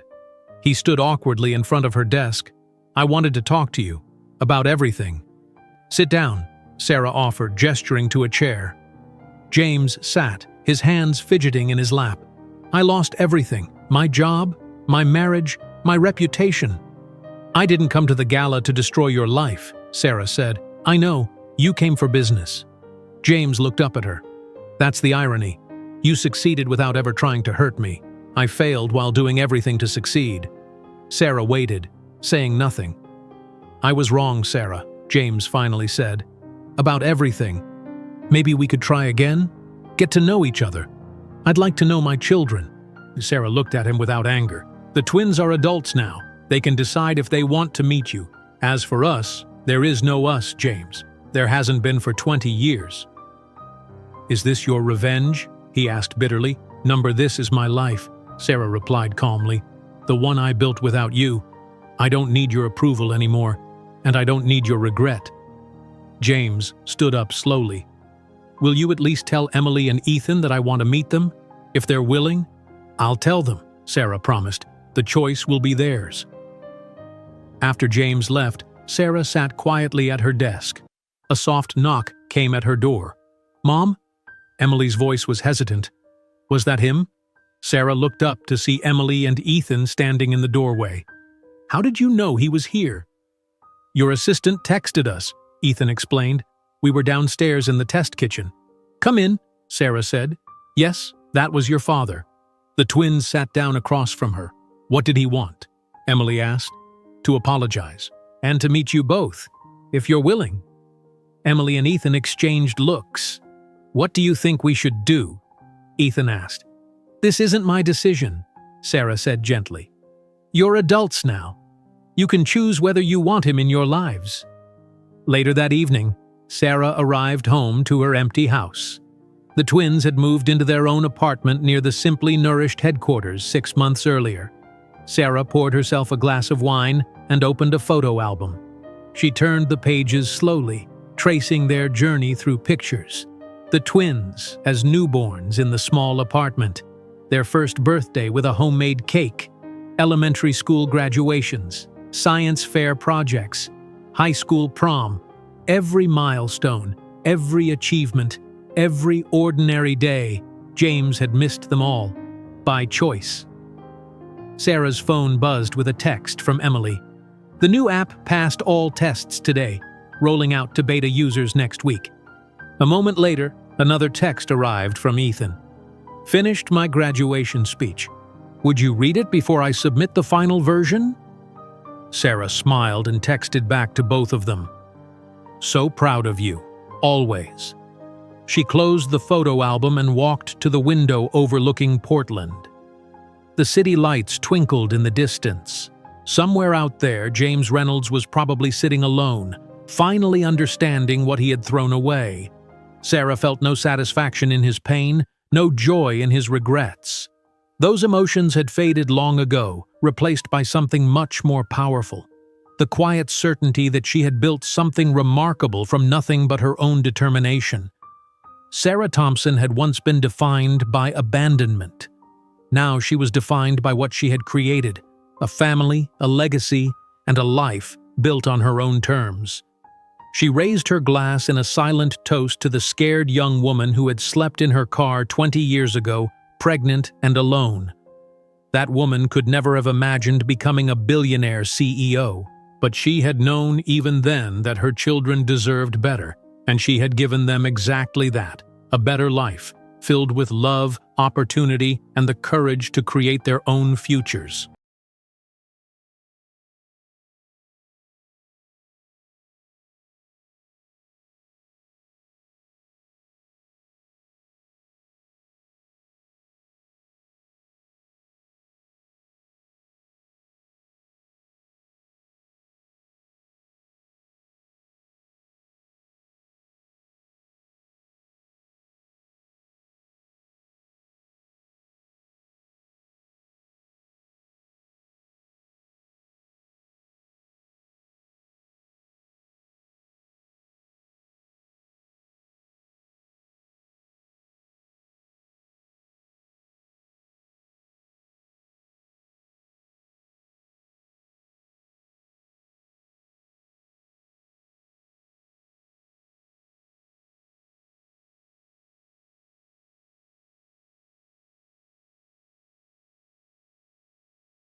Eight-year-old black boy stuns judge with his legal knowledge, shocking the entire jury. The silence in the Brooklyn courtroom was broken when Marcus Johnson, just 8 years old, stood up from his chair and asked permission to speak. The boy held a makeshift folder full of papers and notes, his determined eyes contrasting with his small stature before the imposing court. "Your Honor, I would like to make a statement in defense of my grandmother," said the boy in a firm voice that echoed through the silent room. Judge William Carter stopped writing and looked up over his glasses. In his 30-year career, he had never witnessed anything like this. At the jury table, some members looked at each other with expressions ranging from curiosity to obvious discomfort. Dorothy Johnson, 72, was accused of misappropriating funds from the Bedford-Stuyvesant Neighborhood Housing Program. The amount was considerable, $75,000, which had simply disappeared from the coffers of the community organization she had run for 15 years. "Young man, you should be in school," said the judge with a forced half-smile, trying to be kind in the unusual situation. "I know, sir, but my grandmother has heart problems and can't get upset. Her lawyer dropped the case yesterday because he found out he wasn't going to get paid," Marcus replied, his voice echoing a maturity disturbing for his age. A murmur spread through the room. David Richardson, the prosecutor in charge of the case, rolled his eyes in obvious irritation. He was an elegant man in his 50s, known for his 95% conviction rate in cases involving financial fraud. "Your Honor, this is a complete irregularity. A child cannot represent anyone in court," Richardson protested, adjusting his expensive tie with ill-concealed disdain. "I don't want to represent anyone, sir," Marcus replied, turning to the prosecutor with impressive politeness. "I just want to tell the truth. My grandmother taught me that the truth always wins, even when it seems impossible." Judge Carter leaned forward, intrigued. There was something about the boy's determination that touched him deeply, but also an uncomfortable awareness that all eyes in the room were watching a black child trying to navigate a system that historically did not favor people like him. "Very well, Marcus. You have 5 minutes to speak, but only as a witness," the judge ruled, ignoring Richardson's silent protest. Marcus took a deep breath and opened his folder. The papers were organized with a precision that caught the attention of everyone present. There were newspaper clippings, photocopies of official documents, and even drawings made by the boy himself to illustrate important points. "Your Honor, I've lived with my grandmother since my parents died in an accident 2 years ago. She has always been the administrator of the housing program, and I always helped her check the bills every Sunday night at the kitchen table. Richardson prepared to object again, but something in the boy's determined gaze made him hesitate. It was as if this child knew exactly what he was doing. Every Sunday, Grandma Dorothy would spread all the papers on the table and let me sort the receipts by color, blue for expenses, yellow for income. It was our special time together, Marcus continued, his voice beginning to tremble slightly, but he quickly regained his composure. As everyone in the courtroom watched with a mixture of condescension and curiosity, Marcus maintained a posture that suggested something much deeper than a simple desperate attempt to help his grandmother. His eyes revealed a serenity that only exists in those who have weathered much worse storms and learned that true strength doesn't shout, it acts. If this story of injustice and determination touched your heart, don't forget to subscribe to the channel to find out how an 8-year-old boy turned a courtroom full of prejudice into the stage for the most unexpected justice Brooklyn has ever seen. Richardson couldn't hide his contempt. To him, the scene was a pathetic waste of time, a black child trying to save a corrupt old woman with cheap emotional theater. In September, 3 weeks before the money went missing, Grandma Dorothy noticed that someone had been tampering with her housing program account without authorization, Marcus continued, showing a plain school notebook. She wrote everything down here. The prosecutor stood up abruptly. Your Honor, this is ridiculous. We are wasting time with the fantasies of a child who has clearly been coached by the defendant herself. Mr. Richardson, you can speak later if you wish, Marcus replied with a politeness that surprised some of the jurors. My grandmother always taught me to let people finish speaking. The truth was more complex than anyone in the room imagined. Dorothy Johnson had dedicated 15 years of her life to the housing program that helped low-income families find decent housing in Brooklyn. She worked without pay, driven only by the conviction that every child deserved a safe home. 2 years earlier, when Marcus lost his parents in a car accident, Dorothy did not hesitate to take custody of her grandson. The boy arrived traumatized, blaming himself for his parents' death. They were returning from his school performance when they were struck by a drunk driver. For months, Marcus refused to speak. Dorothy spent entire nights sitting by his bed, reading aloud court cases and legal documents she brought home from her volunteer work helping neighbors with bureaucratic issues. My little grandson, she would say, knowledge is the only thing no one can take away from us. When you know how the world works, you'll never feel small in front of anyone again. Marcus became interested in the papers, asking questions about legal terms and procedures. Dorothy discovered that the boy had an impressive memory and a natural ability to understand legal logic that surprised even the lawyers she knew. Your Honor, may I show you what we found? Marcus asked, returning to the present. Richardson snorted loudly enough for everyone to hear. His Excellency, this is a circus. What credibility can a child have in complex financial matters? A lot more than you think, Marcus replied, looking directly at the prosecutor. Especially when that child learned to read legal documents at the age of 6, because it was the only way he could connect with his grandmother after losing his parents. An awkward silence filled the room. Even Richardson seemed momentarily taken aback by the mature response and personal revelation. Marcus approached the judge's bench with a confidence that contrasted dramatically with his age. Look, on September 12, $2,500 was withdrawn from the account for emergency roof repairs at the community center. But my grandmother took me there the next day, and the roof was perfect. He showed a photo taken with an old cell phone. This photo was taken on September 13th. As you can see, there are no signs of recent repairs. Richardson shifted uncomfortably in his chair. He had built his entire case on Dorothy's technical responsibility as administrator, but he hadn't investigated each individual transaction thoroughly. On September 18th, Marcus continued, another $1,800 for security equipment. But there was never any new equipment at the center. And on September 25th, the withdrawal that caught our attention the most, $3,200 for outside legal counsel. Marcus paused dramatically, his eyes sweeping the room. But Grandma Dorothy never hired any outside lawyers. She always handled legal matters herself, with the help of lawyer friends who worked pro bono. The people in the jury box began to lean forward, paying closer attention. What had started as curiosity was turning into something much more serious. Dr. Richardson, Marcus said, turning to the prosecutor, did you verify that these companies that received the payments actually exist? Richardson hesitated. It was a simple question, but he hadn't done this basic verification. The investigation focused on the administrator's responsibility, he replied defensively.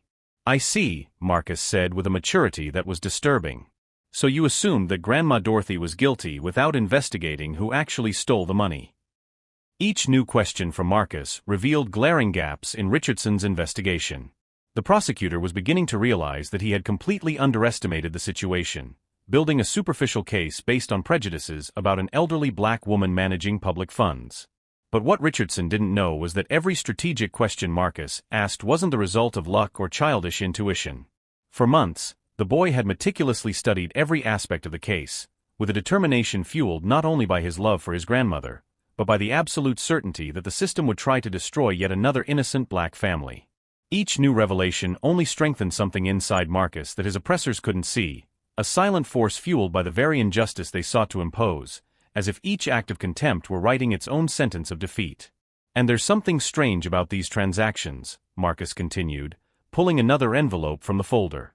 They were all signed by Grandma Dorothy, but she never signed any of these. Marcus showed several sheets comparing signatures.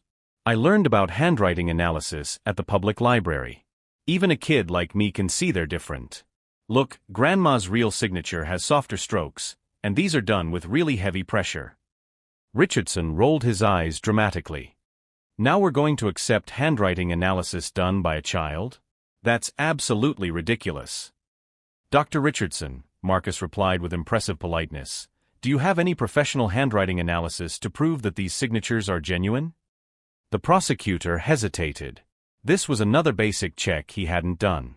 The investigation focused on the most relevant aspects of the case. I see, Marcus said. So you have no proof that Grandma Dorothy actually signed these documents.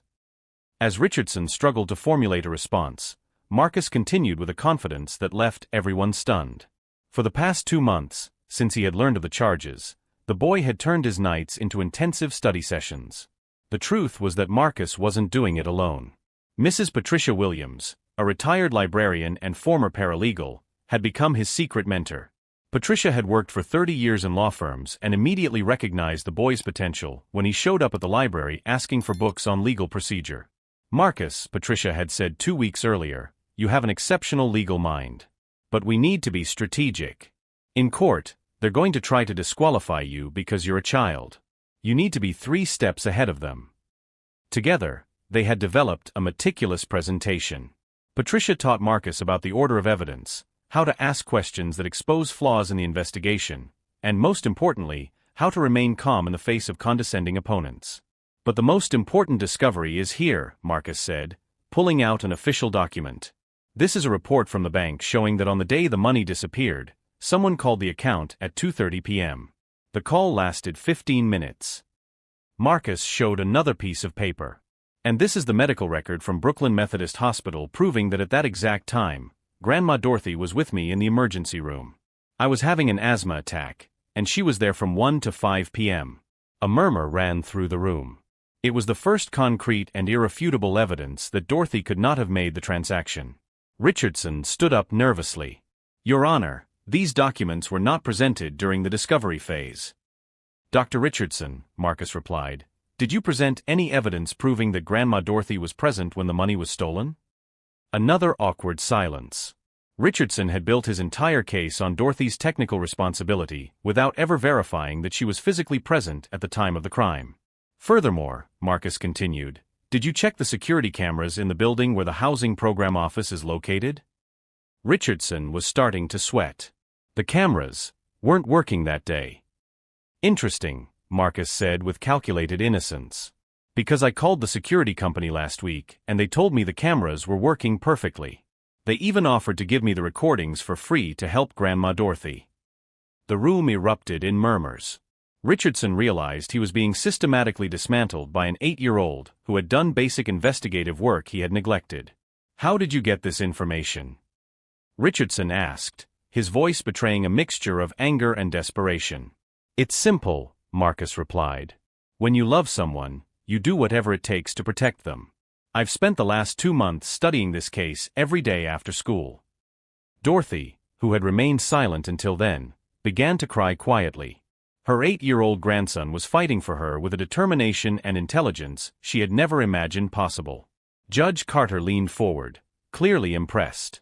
"Marcus, how did you learn to organize evidence like this?" "Mrs. Patricia from the library helped me.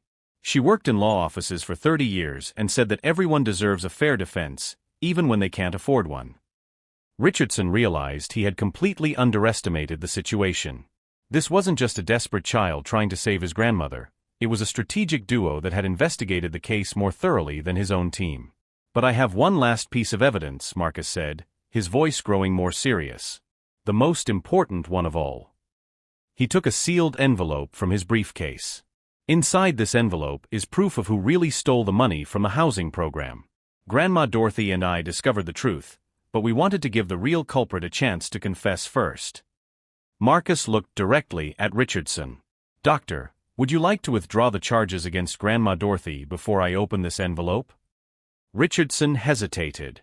He had built his career on the conviction that he was always right, but now he faced the possibility that he had accused an innocent woman based on prejudice and negligent investigation. For a moment, as Marcus held the sealed envelope in his small hands, everyone in the courtroom felt they were about to witness something extraordinary. But anyone watching closely could see that it wasn't nervousness that made the boy's hands tremble slightly. It was the contained power of someone who was about to rewrite not only his own history, but that of everyone in the room. Richardson hesitated, sweat beginning to form beads on his forehead. I can't drop charges based on blackmail from a child." Marcus calmly opened the envelope and removed a digital recording. "Dr. Richardson, do you remember this phone conversation from September 15th? He pressed play. Richardson's unmistakable voice echoed through the room. "Tony, I need you to speed up this case with the old woman on welfare. It doesn't matter if she's guilty or not. My conviction rate can't drop before the Attorney General's election." A deafening silence fell over the courtroom. Another man's voice answered on the recording. "Rick, are you sure?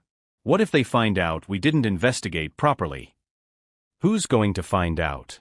It's a poor old black woman against me. The jury's already decided before they even walk in the room." The faces on the jury contorted in expressions of shock and revulsion. Richardson turned pale, realizing that his career had just been publicly destroyed. "This is inadmissible," Richardson shouted, standing up abruptly. "That recording was obtained illegally." "Actually," Marcus said with impressive calm, "it was obtained legally. Mrs. Patricia taught me about recording laws. This conversation took place on the public office phone, which has clear notices about recording for transparency purposes." Judge Carter was visibly shaken. In his 3 decades on the bench, he had never witnessed such an exposure of procedural misconduct. Marcus continued, "Dr. Richardson, do you also remember this message you sent to Tony 3 days later?" He showed a printout of the text. "The investigation needs to focus solely on the administrator's responsibility. I don't want any detectives wasting time checking companies or signatures. Case closed in 2 weeks, maximum." Indignant murmurs rippled through the courtroom.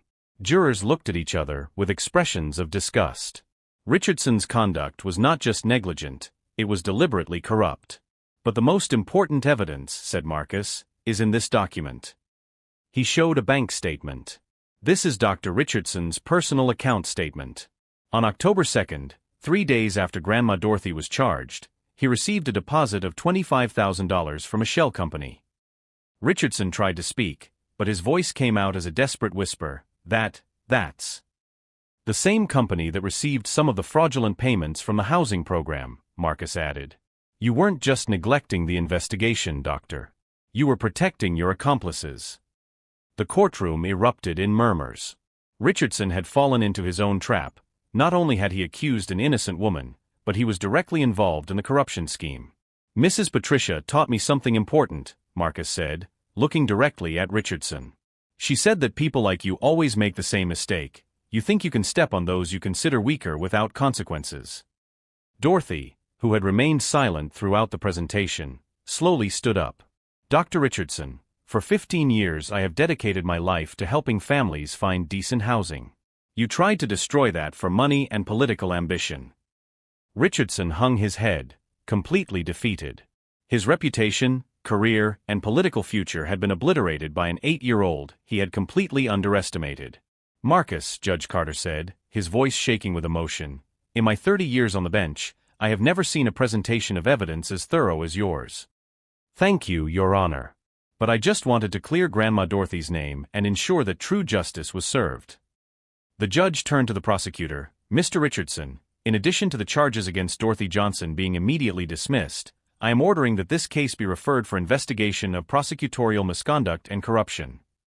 Richardson tried to stand up to protest, but he staggered. His arrogance had turned to sheer panic when he realized that not only would he lose the case, but he would face a criminal investigation. Your Honor, Marcus said, I want everyone to know that I didn't do this out of revenge. I did it for the love of Grandma Dorothy and because every child deserves to see that justice is possible, even when it seems impossible. The courtroom erupted in spontaneous applause. Several jurors had tears in their eyes, not only for Dorothy's proven innocence, but for the powerful demonstration that intelligence and determination can overcome privilege and corruption. As the applause echoed through the courtroom and Richardson was escorted out by security, one question remained.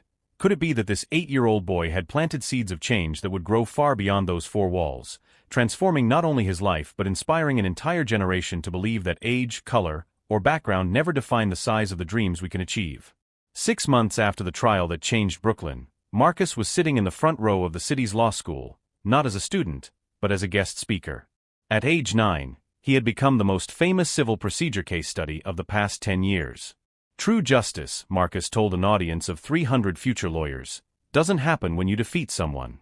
It happens when you protect those you love and teach others to do the same. In the front row, Dorothy smiled proudly. Her health had improved dramatically since the stress of the charges ended. The housing program, now under new transparent management, had received record donations from people inspired by the Johnson family's story of integrity. Richardson, on the other hand, faced a very different reality. After a federal investigation, he had been convicted of corruption, prosecutorial misconduct, and fraud. He lost his license to practice law, faced 2 years in prison, and now worked as an insurance salesman in a small town where no one knew of his shameful past. People ask me if I feel sorry for Dr. Richardson, Marcus continued during the lecture. I do feel sorry for him, sorry for someone who had so much privilege and decided to use it to hurt innocent people. Mrs. Patricia, now officially Marcus' mentor through a university program, was in the audience. Together, they had created a project that taught children from underserved communities about their basic legal rights. The Marcus Project was now operating in 25 Brooklyn public schools, teaching hundreds of children that they had a voice and power. Marcus taught us something fundamental, said the college dean during the presentation. That knowledge without character is dangerous, but character with knowledge can change the world.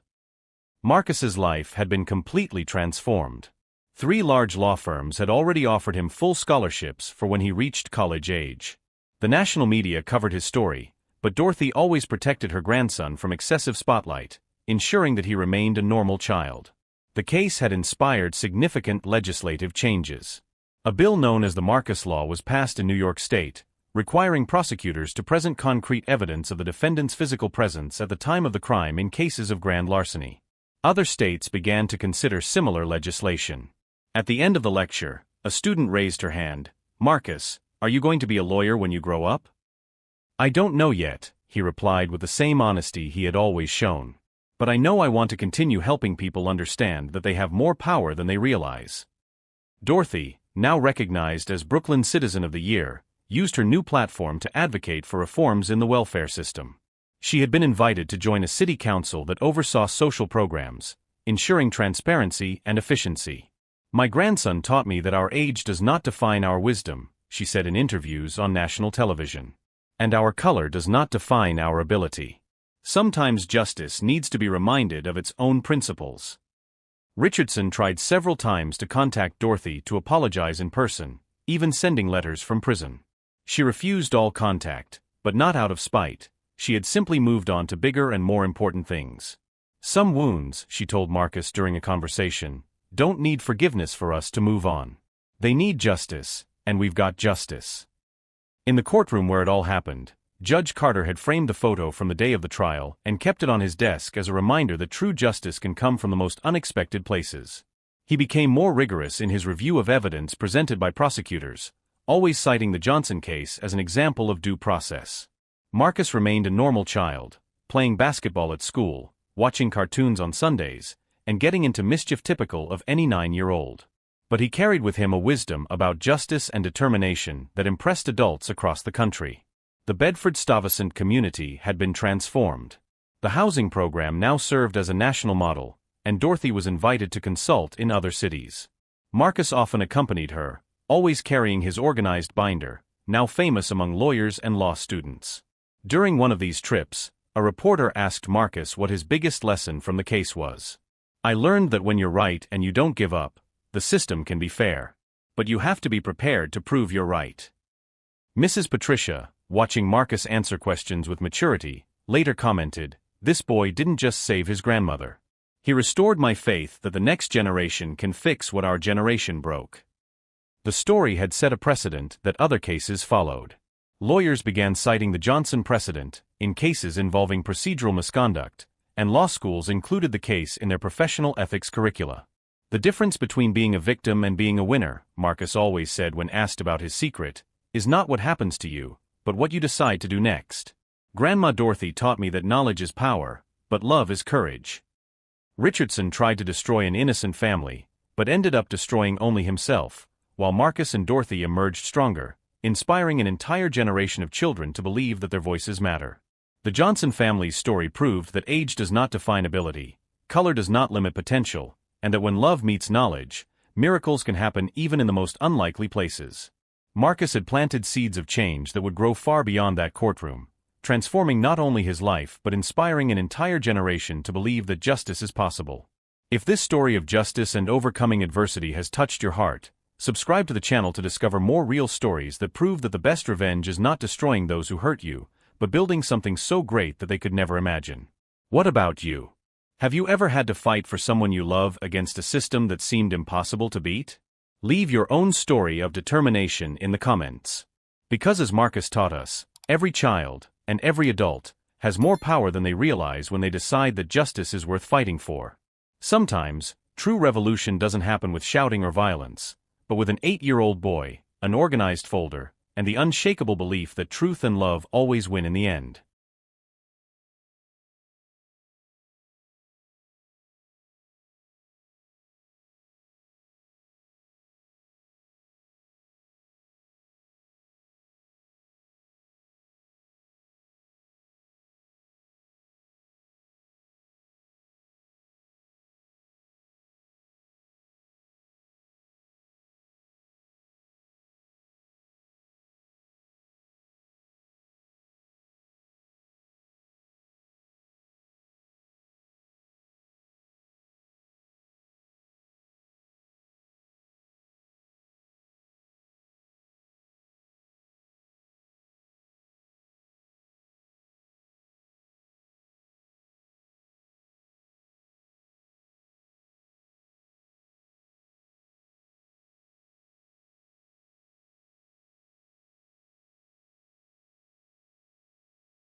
Arrogant boxer forced a young black Jamaican woman to fight to humiliate her, then the unthinkable happened.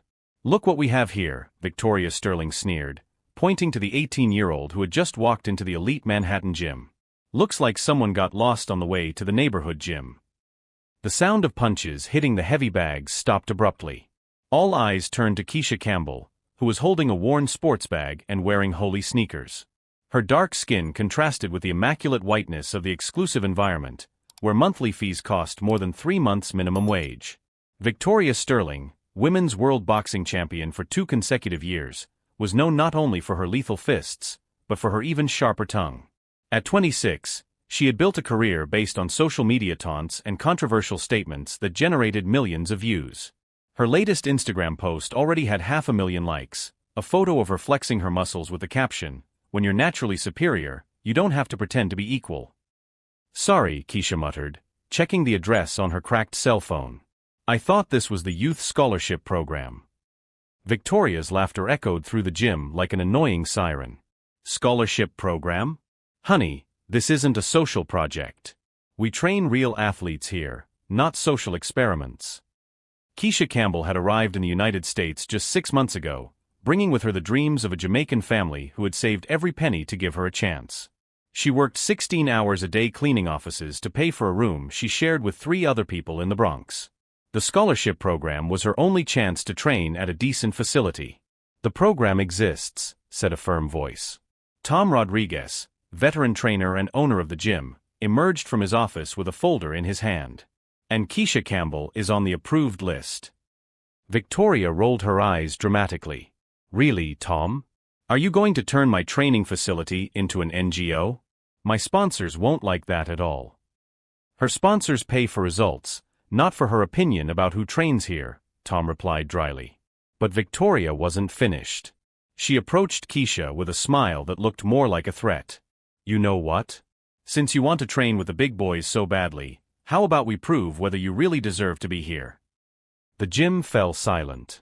Everyone knew what was coming next. A friendly spar, Victoria continued, savoring every word.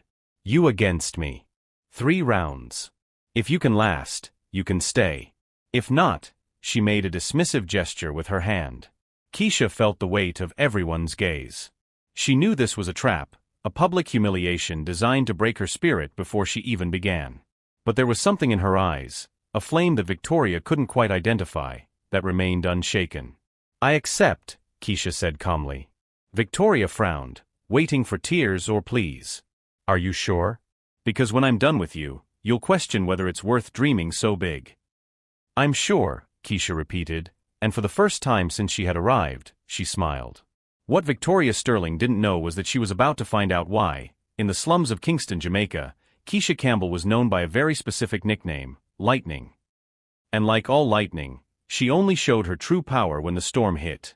While Victoria was already planning how to turn the humiliation into viral content for her social media, Tom Rodriguez watched the determined gleam in Keisha's eyes and felt a familiar chill, the same one he felt when he recognized a truly special talent disguised as apparent vulnerability. If this story of prejudice and determination is moving you, don't forget to subscribe to the channel, because what happened in those 3 rounds was so unexpected that even today people wonder how an ordinary young woman from the Bronx managed to rewrite the rules of a sport dominated by the elite. News of the friendly fight spread through the gym like wildfire. In less than an hour, several boxers, trainers, and even some sports journalists were on their way. Victoria Sterling versus an unknown Jamaican? It promised to be the kind of cruel entertainment that social media loved to consume. 3 rounds, 16-ounce gloves, Tom Rodriguez established, trying to downplay the impending massacre. No bets, no live broadcast. Just sparring. Victoria laughed. Tom, relax. It'll be quick. It probably won't even make it to the 2nd round. She was already recording stories on Instagram, narrating for her 2 million followers. Guys, you won't believe what's happening here. Some random girl wants to challenge me. I'm going to teach her a lesson in humility she'll never forget. The comments started pouring in, destroy her, Victoria. These people need to know their place. Show them why you're the queen. While Victoria basked in the attention, Keisha silently made her way to the locker room. Her hands weren't shaking, they never did before a fight, but her heart was racing with a mixture of controlled anger and painful memories she tried to keep buried. Tom followed her. Keisha, you don't have to do this. I know the scholarship program is important, but it's not worth getting hurt over her arrogance. I won't get hurt, Keisha replied calmly, testing the borrowed gloves. She's been world champion for 2 years. She has professional technique, knockout power, experience. And I have something she'll never have, Keisha interrupted, looking directly into the veteran trainer's eyes. Tom frowned. What would that be? Hunger. The word echoed in the modest locker room. Tom Rodriguez had trained hundreds of athletes over the course of 30 years, but he had rarely heard that word spoken with such conviction. There was something in Keisha's eyes, an intensity he had recognized only in true predators of the ring. Tell me something, Tom said, sitting down next to her. Why did you take it? Why not just ignore her taunts? Keisha closed her eyes for a moment. The memories came flooding back. The streets of Kingston, her mother's screams begging her to stop fighting, the feel of fists connecting with surgical precision, the nickname Lightning whispered with fear and respect in the slums. "Because I've lived this story before," she finally said. "People like Victoria think they can break us with words, with contempt, with the certainty that we are inferior. But they forgot one important thing." What would that be? Those who grow up fighting for survival don't fight just for sport. They fight to exist. Tom felt a chill run down his spine. There was something prophetic in those words, as if Keisha were revealing not only her motivation, but prophesying Victoria's fate. Outside, Victoria continued her performance for the cell phone cameras. "Look at what that girl is wearing," she sneered, pointing to Keisha's worn-out sneakers left in the locker room. "I bet she's never even stepped in a real ring. She probably learned how to box by watching YouTube." Laughter echoed through the gym, but some of the more experienced boxers remained silent. There was something about Keisha's posture, the way she had accepted the challenge without hesitation, that aroused an instinctive caution. Marcus Williams, a former middleweight champion who now trained at the gym, whispered to his sparring partner, "Man, I don't know. I've seen that calm before. Sometimes the quiet ones are the most dangerous." Victoria, however, was too far gone in her own arrogance to notice the warning signs. "You know what the problem is with people from third-world countries," she continued to the cameras. "They confuse desperation with skill. They think that just because life is hard, they automatically know how to fight." Keisha emerged from the locker room at that very moment, wearing simple shorts and a tank top that revealed surprisingly defined arms for someone who had supposedly never trained seriously. His movements were fluid, economical, like a cat preparing to attack. "Ready to learn?" Victoria asked sarcastically. "Always," Keisha replied. What Victoria Sterling didn't know, and could never have imagined, was that Lightning Campbell had started fighting at the age of 8 on the streets of Kingston, not for sport or fun, but because it was either that or starve. By the time she was 12, she was beating boys 3 years older than her in underground fights that earned enough money to keep her family alive for another week. By 16, he had become a local legend. Not for his brutality, but for his uncanny ability to anticipate moves and counterattack with lightning speed, hence the nickname he carried like a scar of honor. When she finally got her visa to the United States, she swore to herself she would never set foot in a ring again. But some promises are made to be broken when dignity is at stake. Tom adjusted Keisha's gloves, noticing something that surprised him. Her hands were perfectly relaxed, but her muscles had the density of someone who had trained her entire life. "Keisha, can I ask you something?" "Sure." "Have you really never fought before?" Keisha smiled for the first time since she had arrived at the gym. A small, almost imperceptible smile, but one that carried secrets capable of rewriting the entire situation. "Define fight," she replied.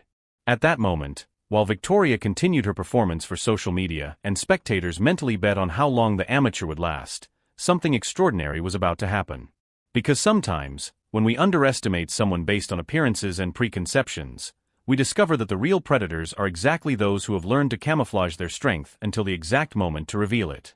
While Victoria Sterling continued her humiliation campaign on social media, she had already posted 17 stories mocking the Jamaican amateur. Something completely different was happening behind the scenes at the gym.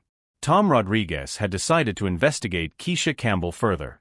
30 years of training boxers had taught him that true strength rarely shouts, and there was something about this young woman that defied all logic. Her hands didn't have beginner's calluses. Her reflexes were too fast. And above all, her calmness was unnatural for someone about to face a world champion. "Keisha," Tom called when she finished adjusting her gloves. "Can I see you do some basic moves? Just to gauge your level."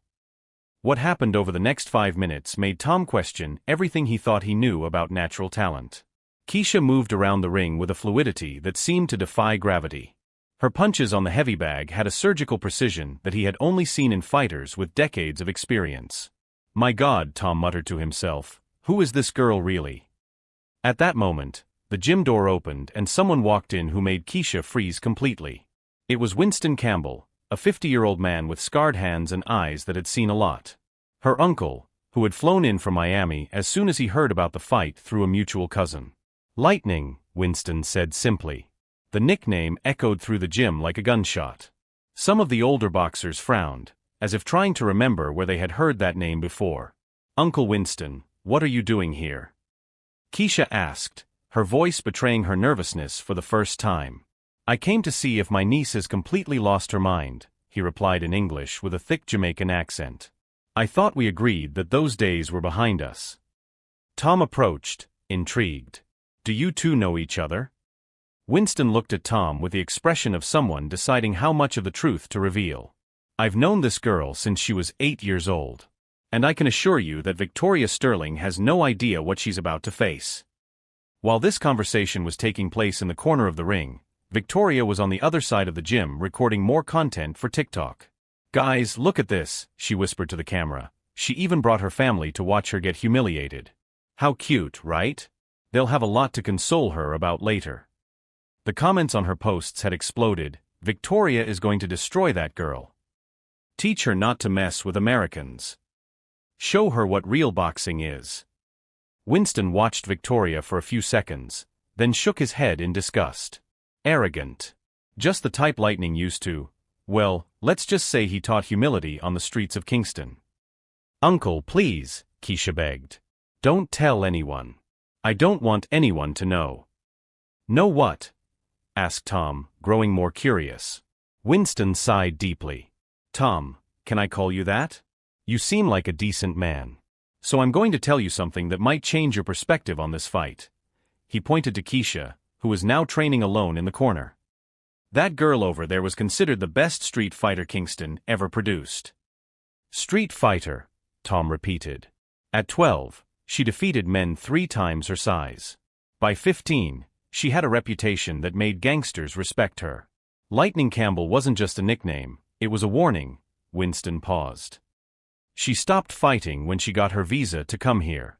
She swore she'd never set foot in a ring again." Tom looked at Keisha with new eyes. "Then why did she agree to fight Victoria?" "Because," Winston said, "some people confuse kindness with weakness. And Lightning never tolerated being underestimated because of her color, her gender, or her background." Across the gym, Victoria had finished another series of posts mocking Keisha and was now talking to her manager on the phone. "Michael, this is going to go viral. A world champion against an amateur? It's the kind of content sponsors love. Total domination. Just make sure you don't hurt her too badly, Victoria," said the manager's voice over the speakerphone. "We don't want any lawsuits for bodily injury." Victoria laughed loudly. "Michael, relax. It'll be so quick she won't have time to hurt herself seriously."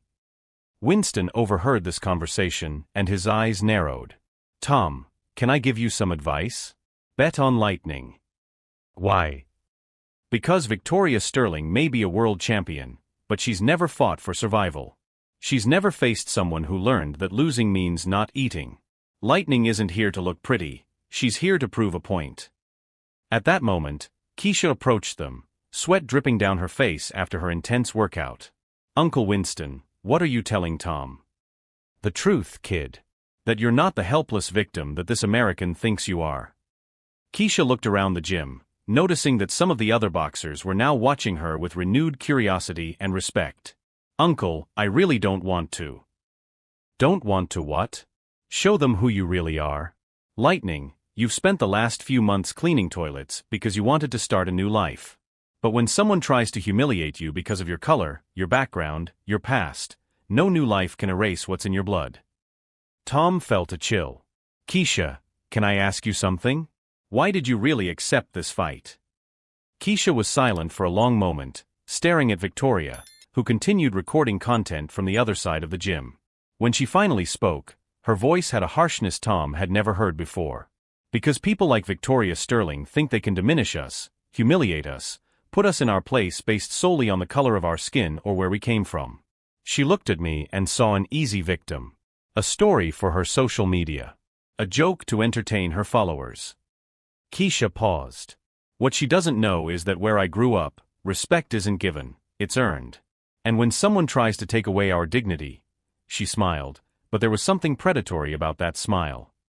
"Well, sometimes Lightning has to remind people why storms are feared." At that moment, as Victoria Sterling continued her arrogant performance for the cameras, completely oblivious to the conversation that was changing everything just a few feet away, everyone in the gym realized they were about to witness something far beyond a simple friendly fight. It was the moment when years of silent humiliation would finally find their voice through the fists of someone who had learned, on the hardest streets in the world, that sometimes the only language certain people understand is that of force applied with surgical precision. The bell rang and the two fighters met in the center of the ring. Victoria went on the attack immediately, throwing a flurry of quick jabs that sliced the air where Keisha had been a millisecond earlier. "What the hell?" Victoria muttered, frowning as she saw her punches connect with nothing but air. Keisha moved like smoke, always one step ahead, always out of reach. Her feet slid across the canvas with a fluidity that defied physics, as if she could predict every move before Victoria even thought it. "Stay still, girl," Victoria shouted in frustration, increasing the force of her punches. Then it happened. At the exact moment Victoria lost her balance after a poorly calculated cross, Keisha counterattacked. Her left fist connected with the side of Victoria's face with a sharp sound that echoed throughout the gym. Victoria staggered backward, touching her face in disbelief. She had never been hit with such precision by a smaller opponent. "Impossible," she whispered, but Keisha was already moving again. What followed was a demonstration of martial artistry that reduced the gym to absolute silence. Keisha wasn't just fighting, she was conducting a symphony of controlled violence. Every punch was calculated, every movement had purpose, every dodge seemed choreographed. Victoria, desperate, tried to use her weight and reach advantage, but it was like trying to catch lightning with her hands. For every blow she landed, she received 3 in return. For every advance she made, Keisha had already anticipated and counterattacked. "Who is this girl?" someone in the audience shouted. Winston smiled from where he watched. "Lightning Campbell," he murmured proudly. The moment of truth came in the second round. Victoria, already panting and her face marked, realized she had made the biggest mistake of her career. Her arrogant social media posts continued to be shared, but now the comments had completely changed in tone. "Victoria is getting beaten up by an amateur. Where's the world champion? That Jamaican is destroying her." Jerry, her manager, shouted frantic instructions from the corner, but Victoria could barely hear him over the roar of the crowd, which was now openly rooting against her. That's when Keisha decided to show her true colors. "Lightning was never just a nickname," she said calmly, approaching Victoria, who was backing away against the ropes. "It was a warning." The combination that followed was so fast that the cell phone cameras could barely capture it. Jab, cross, hook, uppercut, 4 punches in less than 2 seconds, all connecting with surgical precision. Victoria collapsed onto the canvas like a demolished building. The gym exploded. People screamed, cheered, filmed everything for social media. Victoria tried to get up, but her legs wouldn't respond. For the first time in her life, the undefeated world champion had been knocked out by someone she had called a social project. 10, shouted Tom, officiating the fight. "Knockout." Keisha calmly walked over to the corner where Victoria was being treated. "You said you wanted to teach me a lesson," she said softly. "I hope you learned that respect isn't earned by color, nationality, or bank account. It's earned by character." Victoria looked at Keisha with eyes filled with tears of humiliation and, for the first time, something that could be respect. Jerry rushed over to check Victoria's phone. Her stories mocking Keisha had gone viral, but now for completely different reasons. Thousands of comments ridiculed her arrogance. Victoria getting destroyed by the person she called an amateur. That's what happens when prejudice meets reality. Lightning Campbell ended Victoria's career in 3 rounds. "Oh my God, Victoria," Jerry said, showing her his phone. "You have to see this. Your account lost 100,000 followers in the last hour. Sponsors are canceling their contracts." Victoria took her phone with trembling hands. Her last post mocking Keisha had become a memorial to her own humiliation. The comments were merciless. "Who laughed last, laughed best. Jamaican taught that racist a lesson. Lightning Campbell, arrogant Victoria." Tom approached Keisha, who was being celebrated by the entire audience. "Lightning, can I ask you something?" "Sure." "Why didn't you tell them who you really were from the beginning?" Keisha looked at Victoria, who was still being helped to her feet, completely defeated physically and emotionally. Because sometimes people need to dig their own grave before they understand the size of the hole they've gotten themselves into. Winston hugged his niece proudly. "You're still lightning."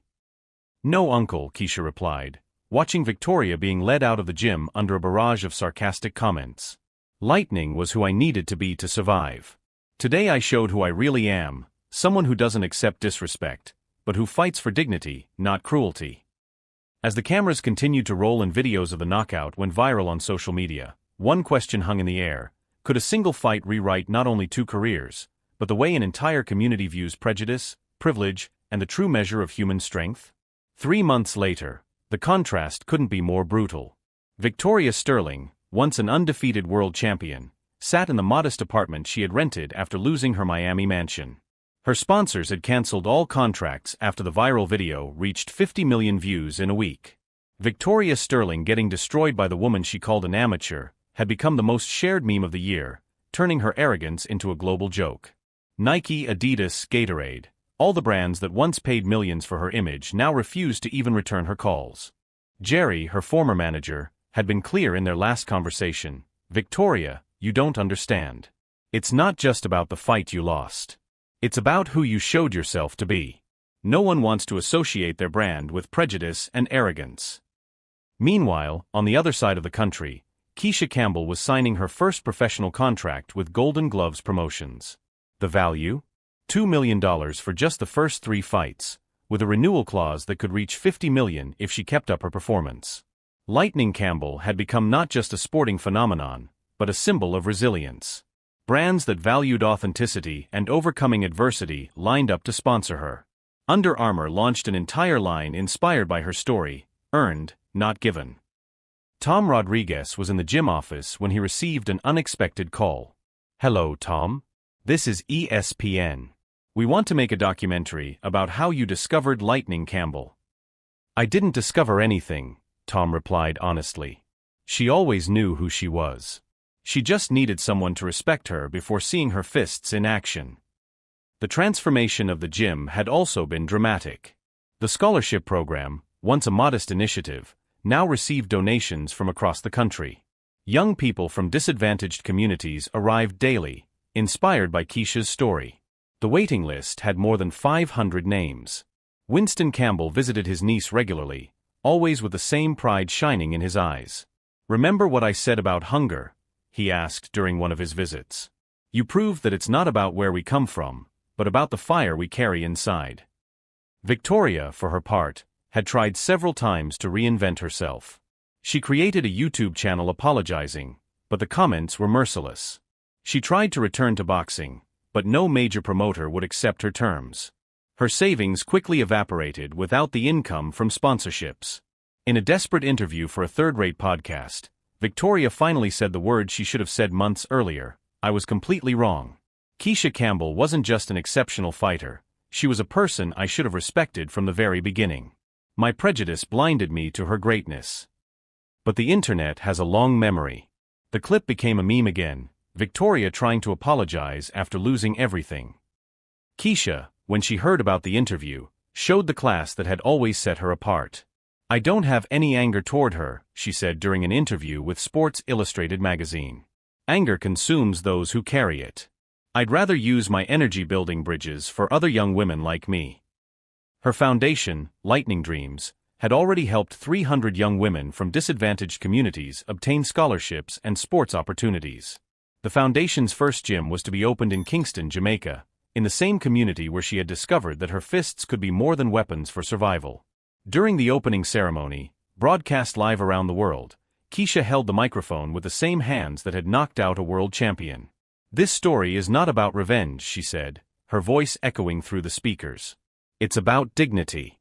It's about proving that respect is not earned by privilege, but by character."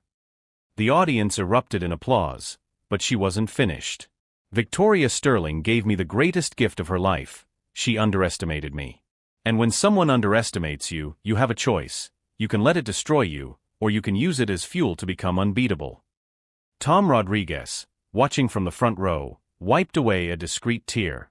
He had trained champions for decades, but he had never seen anyone transform humiliation into inspiration with such elegance. Months later, when Lightning Campbell became the unified world champion, knocking out her opponent in the same second round she had defeated Victoria, the first person she thanked in her speech was not her trainer, nor her family. "I want to thank all the people who tried to put me down, humiliate me, and put me in my place. You taught me that true power doesn't come from where we're born or the color of our skin. It comes from an absolute refusal to accept that others define our limits."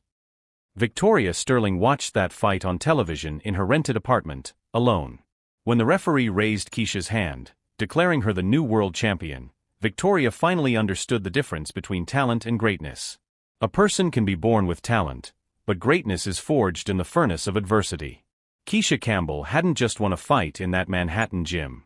She had rewritten the rules about what it means to be strong, about what it means to deserve respect, and most importantly, about how the best revenge isn't destroying your enemy, it's becoming everything they said you could never be. And while Lightning Campbell shone in the spotlight of global success, proving that some storms don't destroy, they purify and strengthen, a lesson echoed for anyone who has ever been underestimated, humiliated, or diminished: never let anyone define your limits based on prejudice. The greatest victory is proving them completely wrong about who you really are.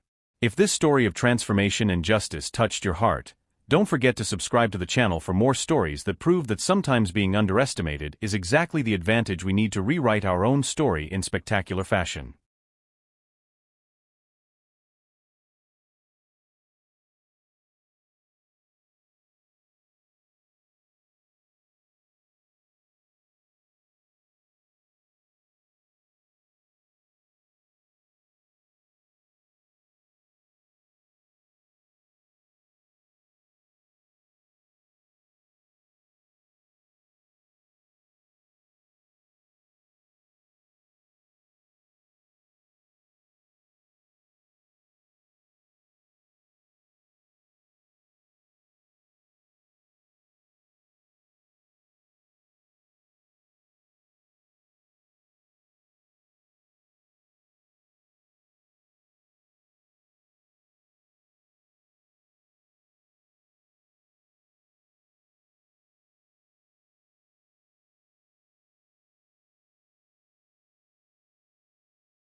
"My God, how can this be happening now?" David Wellington yelled into the phone, his voice echoing through the hallways of the 45th floor of Wellington Industries. The millionaire CEO paced back and forth in his glass office, watching through the huge windows as the Chinese delegation stepped out of the 3 black cars parked at the entrance of the building. The official translator had just called to cancel at the last minute, a family emergency that couldn't wait. In 15 minutes, executives from China's largest technology company would be sitting in the conference room to finalize a $200 million contract. $200 million that depended entirely on perfect communication. "Mr. Wellington, I've tried every translator in the city," said Rebecca, his executive assistant, with the phone still glued to her ear. "No one is available for a meeting of this magnitude on such short notice."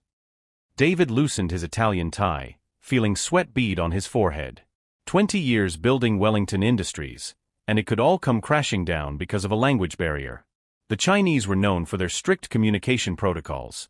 They would never tolerate a meeting conducted through translation apps or improvised gestures. Then a soft, almost whispered voice echoed from the corner of the room.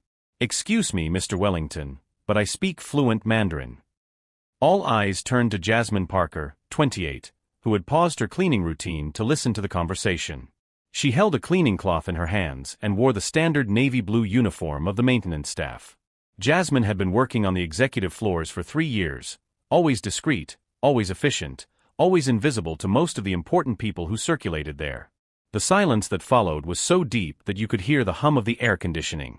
Rebecca was the first to react, letting out a nervous laugh. "Jasmine, this isn't a joke.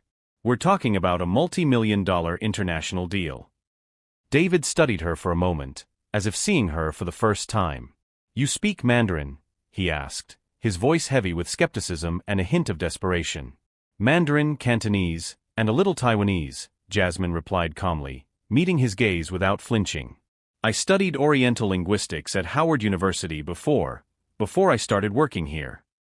Jasmine was 28 years old and had never imagined that 3 years cleaning these executive offices would prepare her for a moment like this.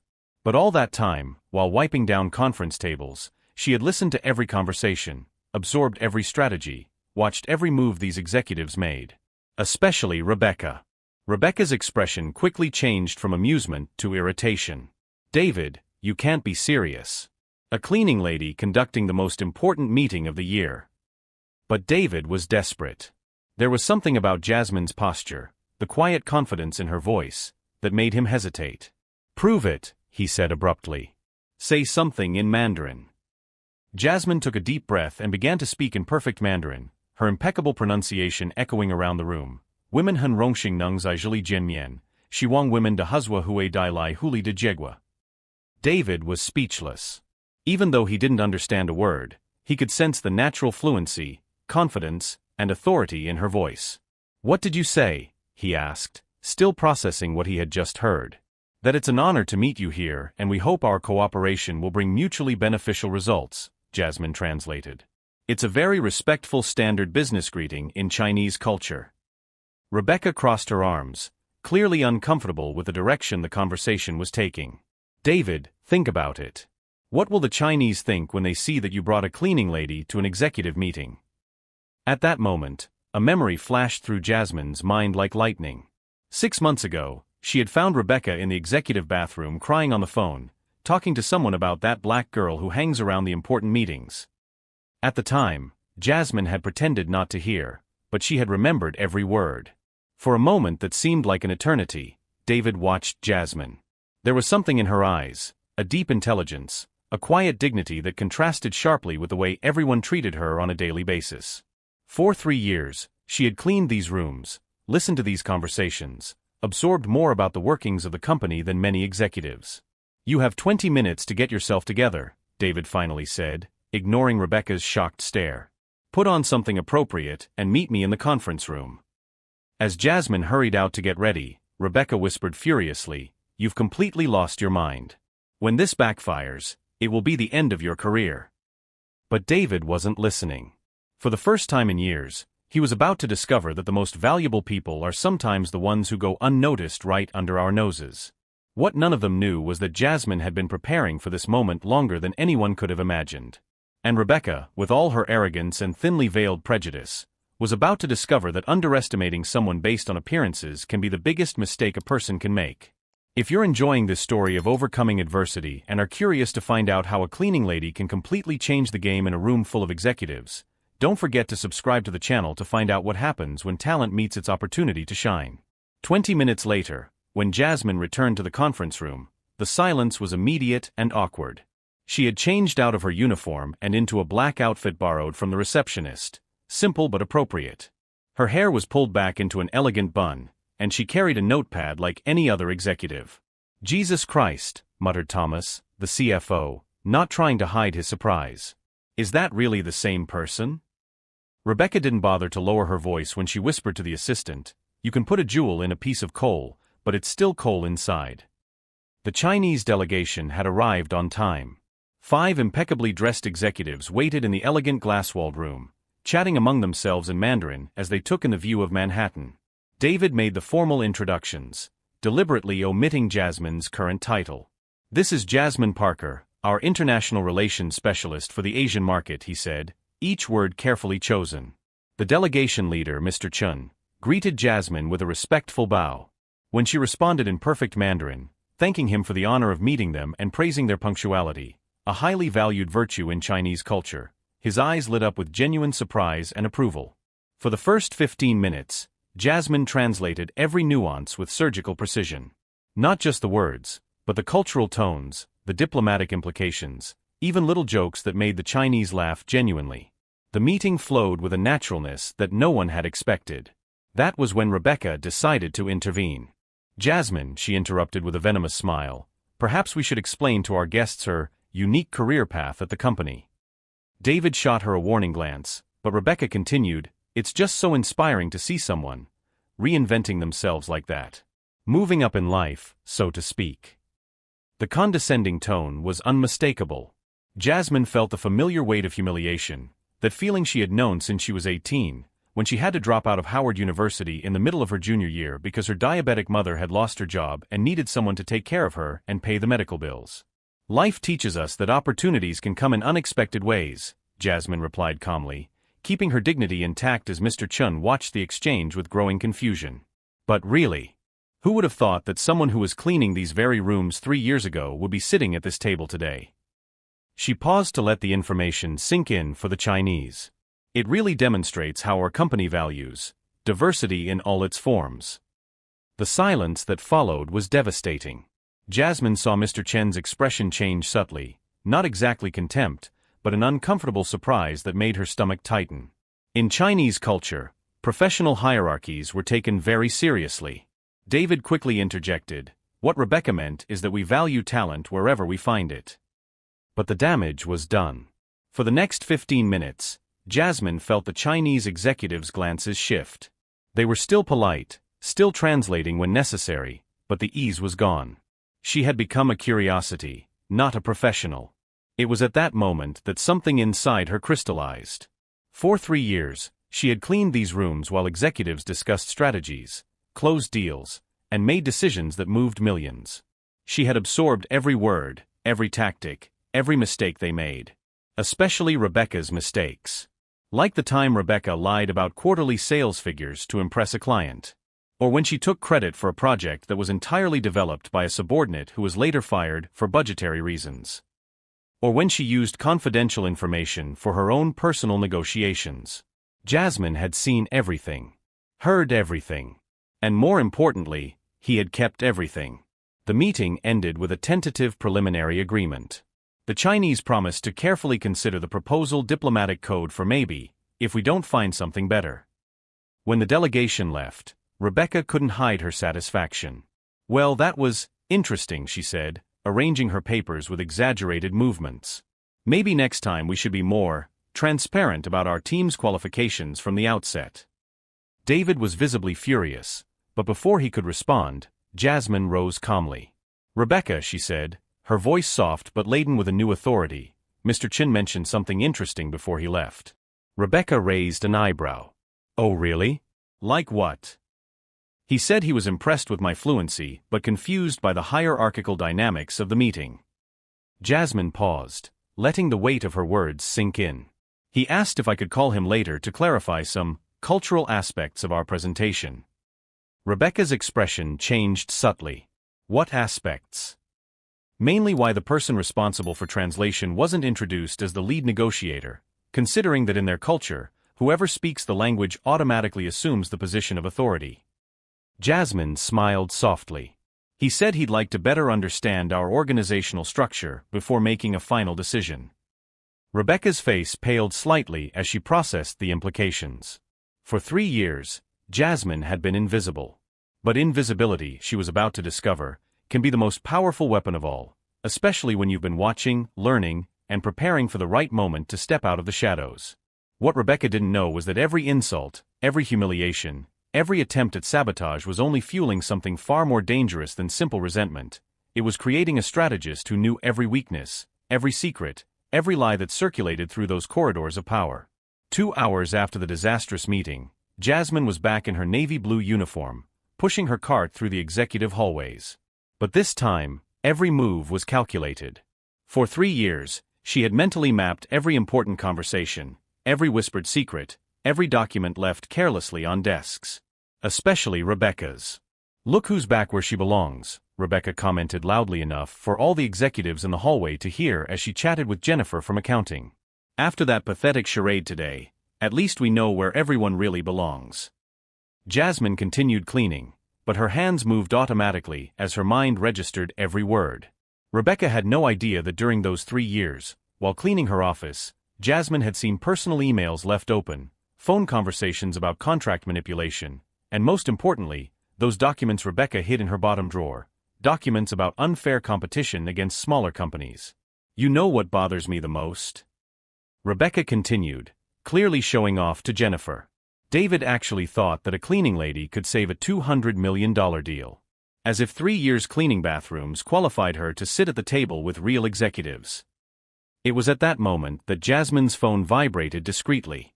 A message from an unknown number, but in Chinese characters she recognized immediately. It was from Mr. Chen. Ms. Parker, I would like to talk to you privately about our company and your future opportunities. Could we meet tomorrow at 10 a.m. at the Mandarin Cafe on 42nd Street? I have a proposal that may interest you. Jasmine's heart raced. This wasn't just about translation, it was about so much more. During the meeting, she had realized that Mr. Chen was evaluating not only her linguistic fluency, but her business acumen, her poise, her dignity under pressure. That night, in her small Brooklyn apartment, Jasmine opened a file on her computer that she had been building for 2 years. It wasn't paranoia, it was preparation. Every company has its dirty secrets, and 3 years invisible in the corridors of power had given her access to information that could rock foundations. The file, titled Wellington Industries Irregularities, contained 63 pages of meticulously collected evidence. Printed emails that Rebecca thought she had deleted, call logs recorded by the security system when she worked on weekends, and most importantly, photos of documents proving how Rebecca had deliberately sabotaged 3 contracts with companies run by black people in the last 18 months.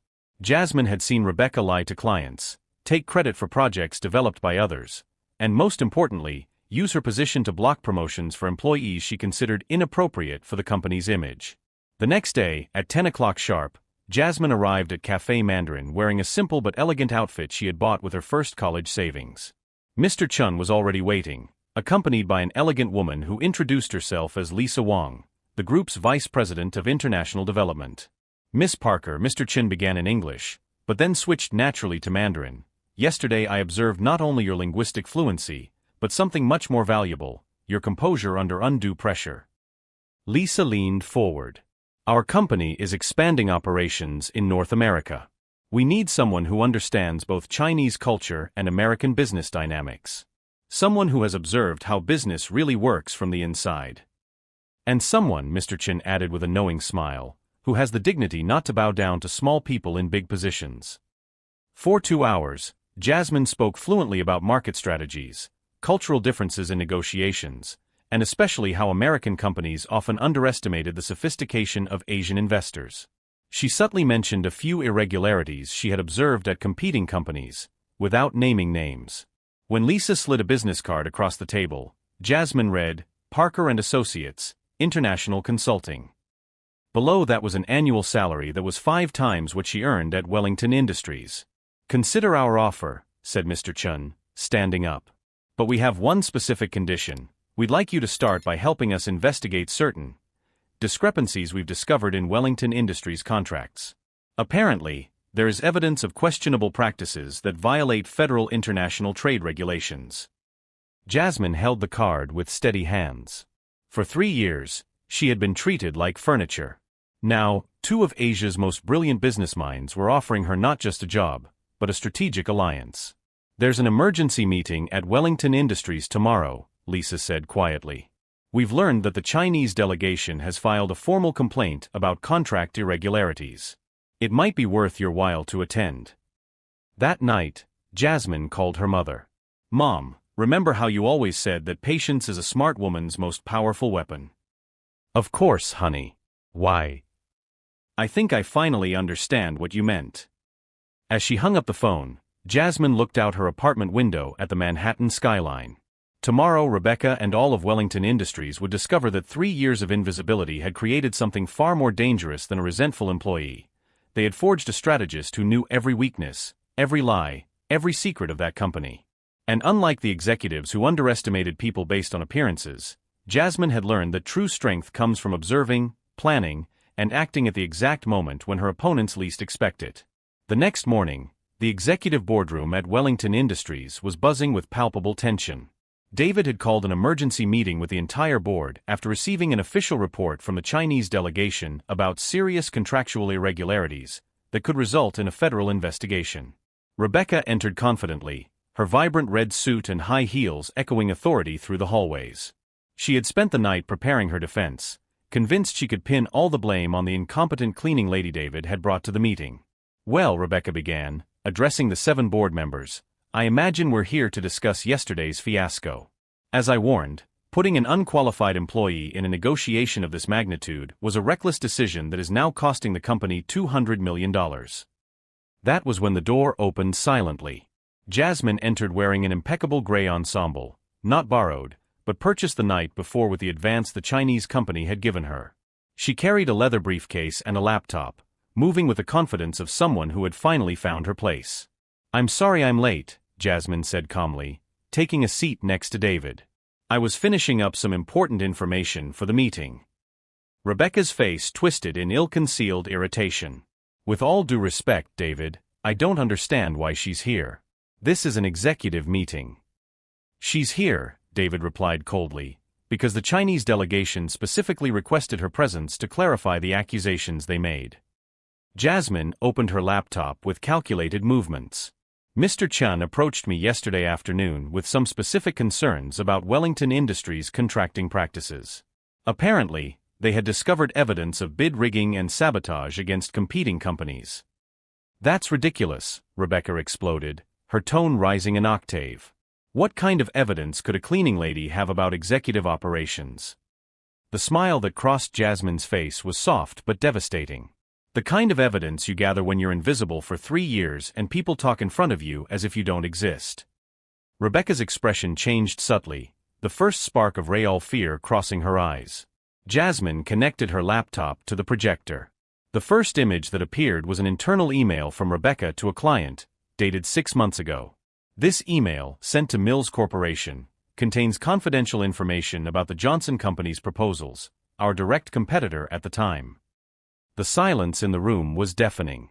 Rebecca tried to interrupt, but Jasmine continued relentlessly. "This second document shows how Rebecca deliberately inflated the costs of projects led by Black and Latino employees, forcing cancellations that she then attributed to the incompetence of those responsible." The screen showed spreadsheets with obvious alterations, internal emails, and security system recordings. For 3 years, Jasmine had meticulously documented every irregularity. "This is a setup," Rebecca shouted, jumping to her feet. "She's fabricating evidence to get revenge because I exposed her true position in the company." Jasmine remained calmly seated.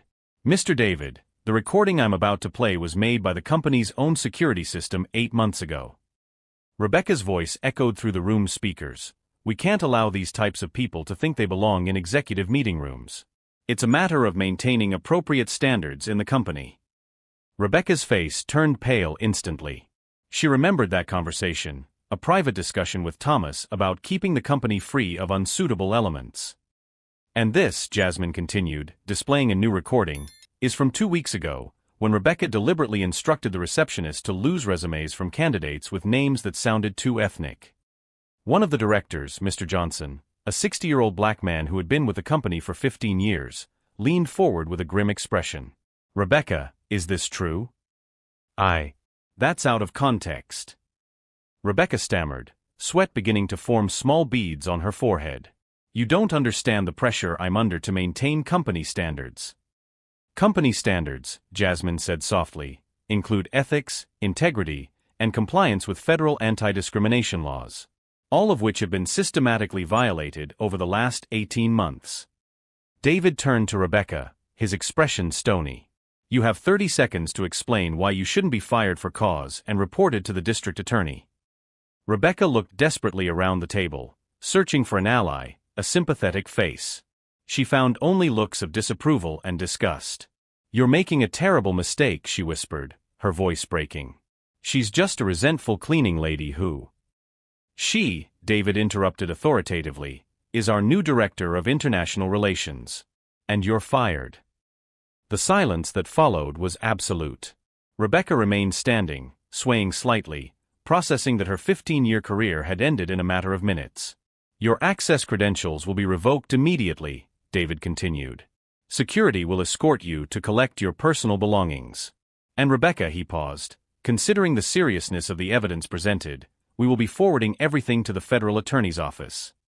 As security escorted Rebecca out, she shot Jasmine one last venomous look. You may have won today, but that doesn't change what you really are. Jasmine met her gaze with unflinching calm. You're right. I am exactly what I've always been, someone who watches, learns, and acts at the right moment. The difference is that now, finally, I'm where I've always belonged. 3 hours later, when the meeting ended with Jasmine officially named to her new position, David called her aside. How did you pull this off? 3 years of evidence, recordings, documents. Jasmine smiled for the first time in days. When you're treated like furniture, people forget that furniture has eyes and ears. Rebecca underestimated the power of invisibility, and overestimated the value of her own arrogance. At that moment, as she looked out at her new office overlooking Manhattan, Jasmine realized that the best revenge wasn't destroying Rebecca, but building something greater than she could ever imagine. The future that awaited her would be written by her own hand, and this time, no one could erase her signature. 6 months later, Jasmine Parker sat in her new office on the 38th floor of Wellington Industries, reviewing the contracts she had signed with Asian companies. Her glass desk was covered with documents in Mandarin, Cantonese, and English, negotiations that had already yielded $400 million in new contracts for the company. Jasmine, the South Korean delegation has arrived, announced Jennifer, who now worked as her personal assistant. They are eager to meet the woman who tripled our business in Asia in just 6 months. Through the window, Jasmine could see the city she had once observed only as an invisible cleaning lady. Now, as Director of International Relations, she had become one of Manhattan's most respected executives. Her annual salary of $300,000 had allowed her mother to receive the best treatment for diabetes, and she had been able to complete her master's degree through an executive program at Columbia University. What about the Forbes meeting next week? Jennifer asked, consulting her busy schedule. Confirmed, Jasmine replied, adjusting the navy blue blazer she wore, not out of obligation, but by choice. They want to talk about my inclusion on the list of the country's most influential young female executives. Across town, Rebecca sat in the small apartment she had rented in Queens after being evicted from her Manhattan condo.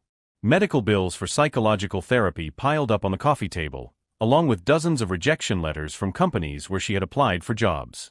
The federal investigation into her discriminatory practices had resulted in a $50,000 personal fine and a 5-year ban from holding executive positions at companies with federal contracts.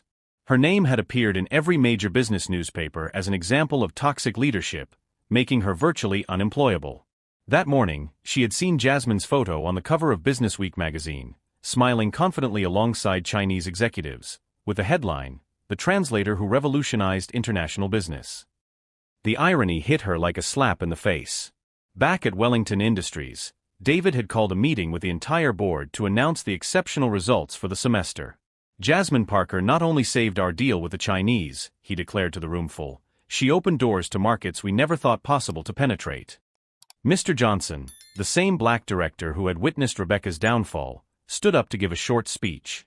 In my 40 years in corporate America, I have rarely seen a transformation as dramatic as the one Jasmine has brought to our company.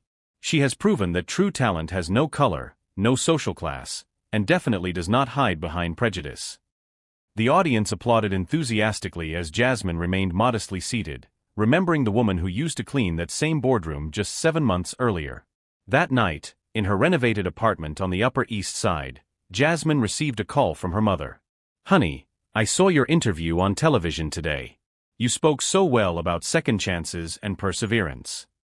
"I learned from the best," Jasmine replied, smiling.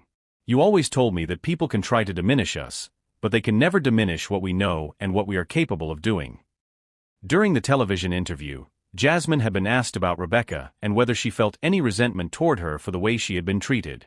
Her response had been precise and elegant. "Rebecca gave me the greatest gift anyone could give. She showed me exactly who I didn't want to become. Her arrogance and prejudice taught me that true power comes from lifting others up, not stepping on them." 3 weeks later, Jasmine was at Howard University, her alma mater, announcing the scholarship program she had created for low-income students who had to interrupt their studies due to financial difficulties. No one should have to choose between taking care of their family and pursuing their dreams, she told an audience of 500 emotional students. The Second Chance program, funded in part by her own salary, had already approved 20 full scholarships for the coming semester. Rebecca, watching the ceremony online in her small apartment, turned off her computer with tears in her eyes. For the first time in months, they weren't tears of self-pity, but of something that was beginning to feel like genuine regret.